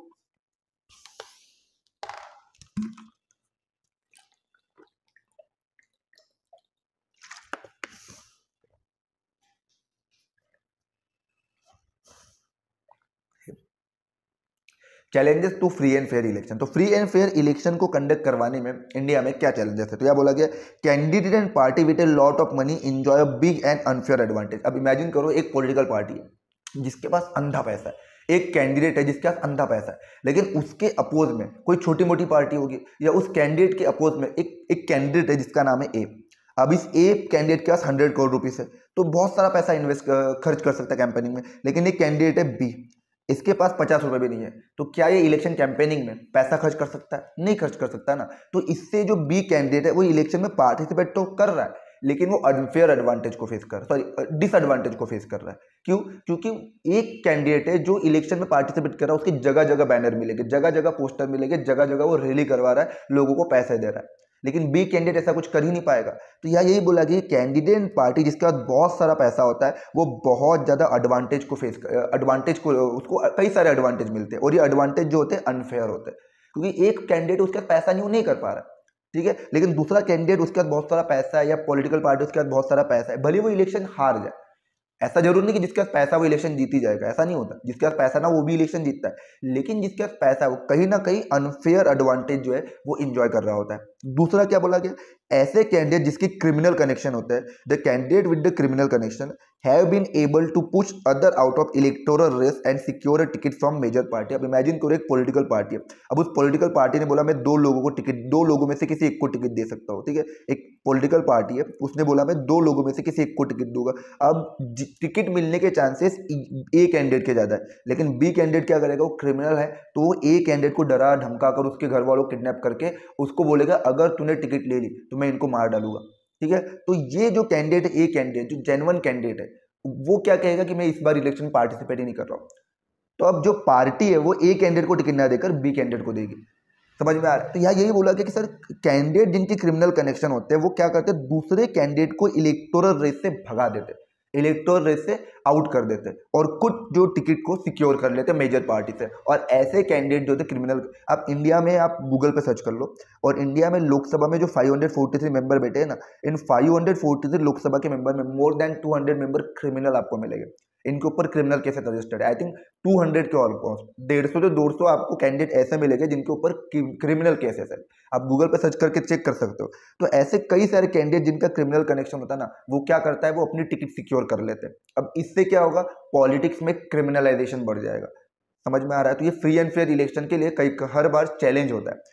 तीसरी क्या बोला गया, तीसरा चैलेंज क्या है कि सर कुछ family, some family tend to dominate political party, ticket are distributed to relative from this family. अब क्या होता है कि कोई कैंडिडेट है जो 20-25 सालों से पॉलिटिकल पार्टी के लिए काम कर रहा है, लेकिन कई बार पॉलिटिकल पार्टी उसको टिकट ना देकर वो ऐसे कैंडिडेट को टिकट दे देती है जिसको सरपंच का इलेक्शन कैसे होता है वो भी नहीं पता, गांव में सरपंच के इलेक्शन कैसे होते हैं ये तक नहीं पता, लेकिन उसको टिकट क्यों मिली, क्योंकि वो जिसकी पार्टी है उसका या तो फैमिली मेंबर से या तो वो रिलेटिव है। और आपने इंडिया में से कई सारी पॉलिटिकल पार्टी देखी होगी, उन पॉलिटिकल पार्टी के जो टॉप लीडर होते हैं ना, वो सिर्फ और सिर्फ फैमिली मेंबर्स ही होते हैं। आप कई सारी ऐसी पॉलिटिकल पार्टी उठा के देख लो, और फैमिली उस पॉलिटिकल पार्टी के जो टॉप लीडर होते हैं वो फैमिली मेंबर ही होते हैं। अब उस पॉलिटिकल पार्टी में 15-15, 20-20 सालों से कई लोग काम कर भी रहे होगे ना, लेकिन जो टॉप पोस्ट होती है वो फैमिली मेंबर्स को ही मिलती है, ठीक है।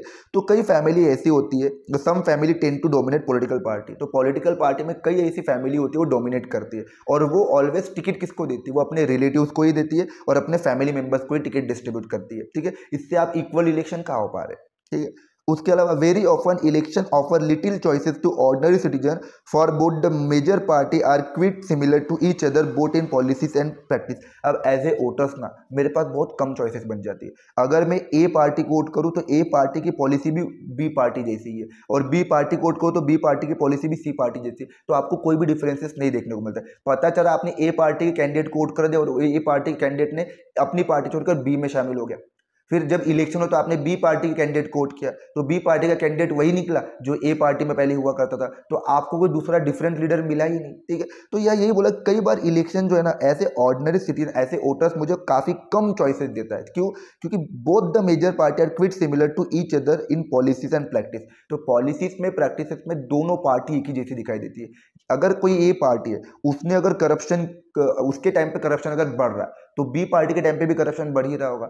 ए पार्टी अगर किसी पॉलिसी को नहीं लाना चाहती थी तो बी पार्टी भी उसी पॉलिसी को नहीं लाना चाहेगी, ठीक है। और अगर लाभ नहीं, अगर कोई पॉलिसी को इंप्लीमेंट करे भी, जैसे एग्जांपल आधार कार्ड की अगर आप जानो तो आधार कार्ड एक ऐसी पॉलिसी थी जिसको कांग्रेस नहीं लाना चाहती, कांग्रेस लाना चाहती थी लेकिन फिर उसको लाने नहीं दिया। बाद में बीजेपी ने उसको लाया। उसके बाद जीएसटी एक ऐसा सिस्टम था जो कांग्रेस लाना चाहती थी लेकिन बीजेपी ने नहीं लाने दिया था, लेकिन बाद में फिर बीजेपी ने लाया। तो पॉलिसी वही है जो कांग्रेस लाना चाहती थी, जो बीजेपी ने अभी लाई है, बट डिफरेंस इतना है कि एग्जीक्यूशन में थोड़ा बहुत डिफरेंट कर दिया जाएगा। तो यही बोला गया कि कई बार जो है ना इलेक्शन जो है ना ऑफर काफी लिटिल चॉइस ऑफर करती है ऐसे ऑर्डिनरी सिटीजन को, कि मेरे पास कोई चॉइसेस है ही नहीं, मैं इसको वोट करूं या उसको वोट करूं, दोनों की पॉलिसी प्रोग्राम एक ही जैसे, एग्जीक्यूशन में थोड़ा बहुत डिफरेंट दिखाई देगा। लास्ट पॉइंट क्या कहता है? Unfair practices. कि इलेक्शन जब होते हैं ना तो डरा धमका कर वोट दिए जाते हैं, पैसों से वोट खरीदे जाते हैं, कास्ट और रिलीजन के नाम पे अपील करके वोट दिए जाते हैं, और कई सारे हेट स्पीच मतलब कि ऐसी ऐसी बातें बोली जाती है जिससे देश में दंगे वगैरह हो जाए, कास्ट के नाम पे दंगा हो जाए या रिलीजन के नाम पे दंगा हो जाता है, तो देश में डिसयूनिटी का माहौल क्रिएट हो जाता है। तो इलेक्शन के टाइम पे कई सारे कैंडिडेट या जो पॉलिटिकल पार्टी के जो लीडर होते हैं वो अनफेयर प्रैक्टिसेस यूज करते हैं। या तो बूथ कैप्चरिंग करेंगे, या तो फिर वो डरा धमका कर, या फिर पैसे देकर वोट खरीदने की कोशिश करेंगे, या कास्ट और रिलीजन के सेंटिमेंट को हर्ट करके उनको स्प्रेड करके वो वोट मांगने की कोशिश करेंगे। तो ये ऐसे कई सारे चैलेंजेस है जो इलेक्शन के टाइम पे हम लोग फेस करते हैं या इलेक्शन कमीशन फेस कर रहा होगा। तो फ्री एंड फेयर इलेक्शन को कंडक्ट करवाने के लिए ये कई सारे चैलेंजेस है। तो ये था आपका पूरा इंटायर चैप्टर जिसमें हमने इलेक्टोरल पॉलिटिक्स को डिस्कस किया, और ऐसे कई सारे चैप्टर के वन शॉट रिवीजन अगर आपको देखना है तो आप इस चैप्टर को, इस वीडियो को, इस चैनल को सब्सक्राइब कर सकते हो, और इस चैनल पर आपको ऐसे 8, 9, 10 के हर क्लासेस के आपको वन शॉट रिवीजन मिल जाएंगे। Thank you so much.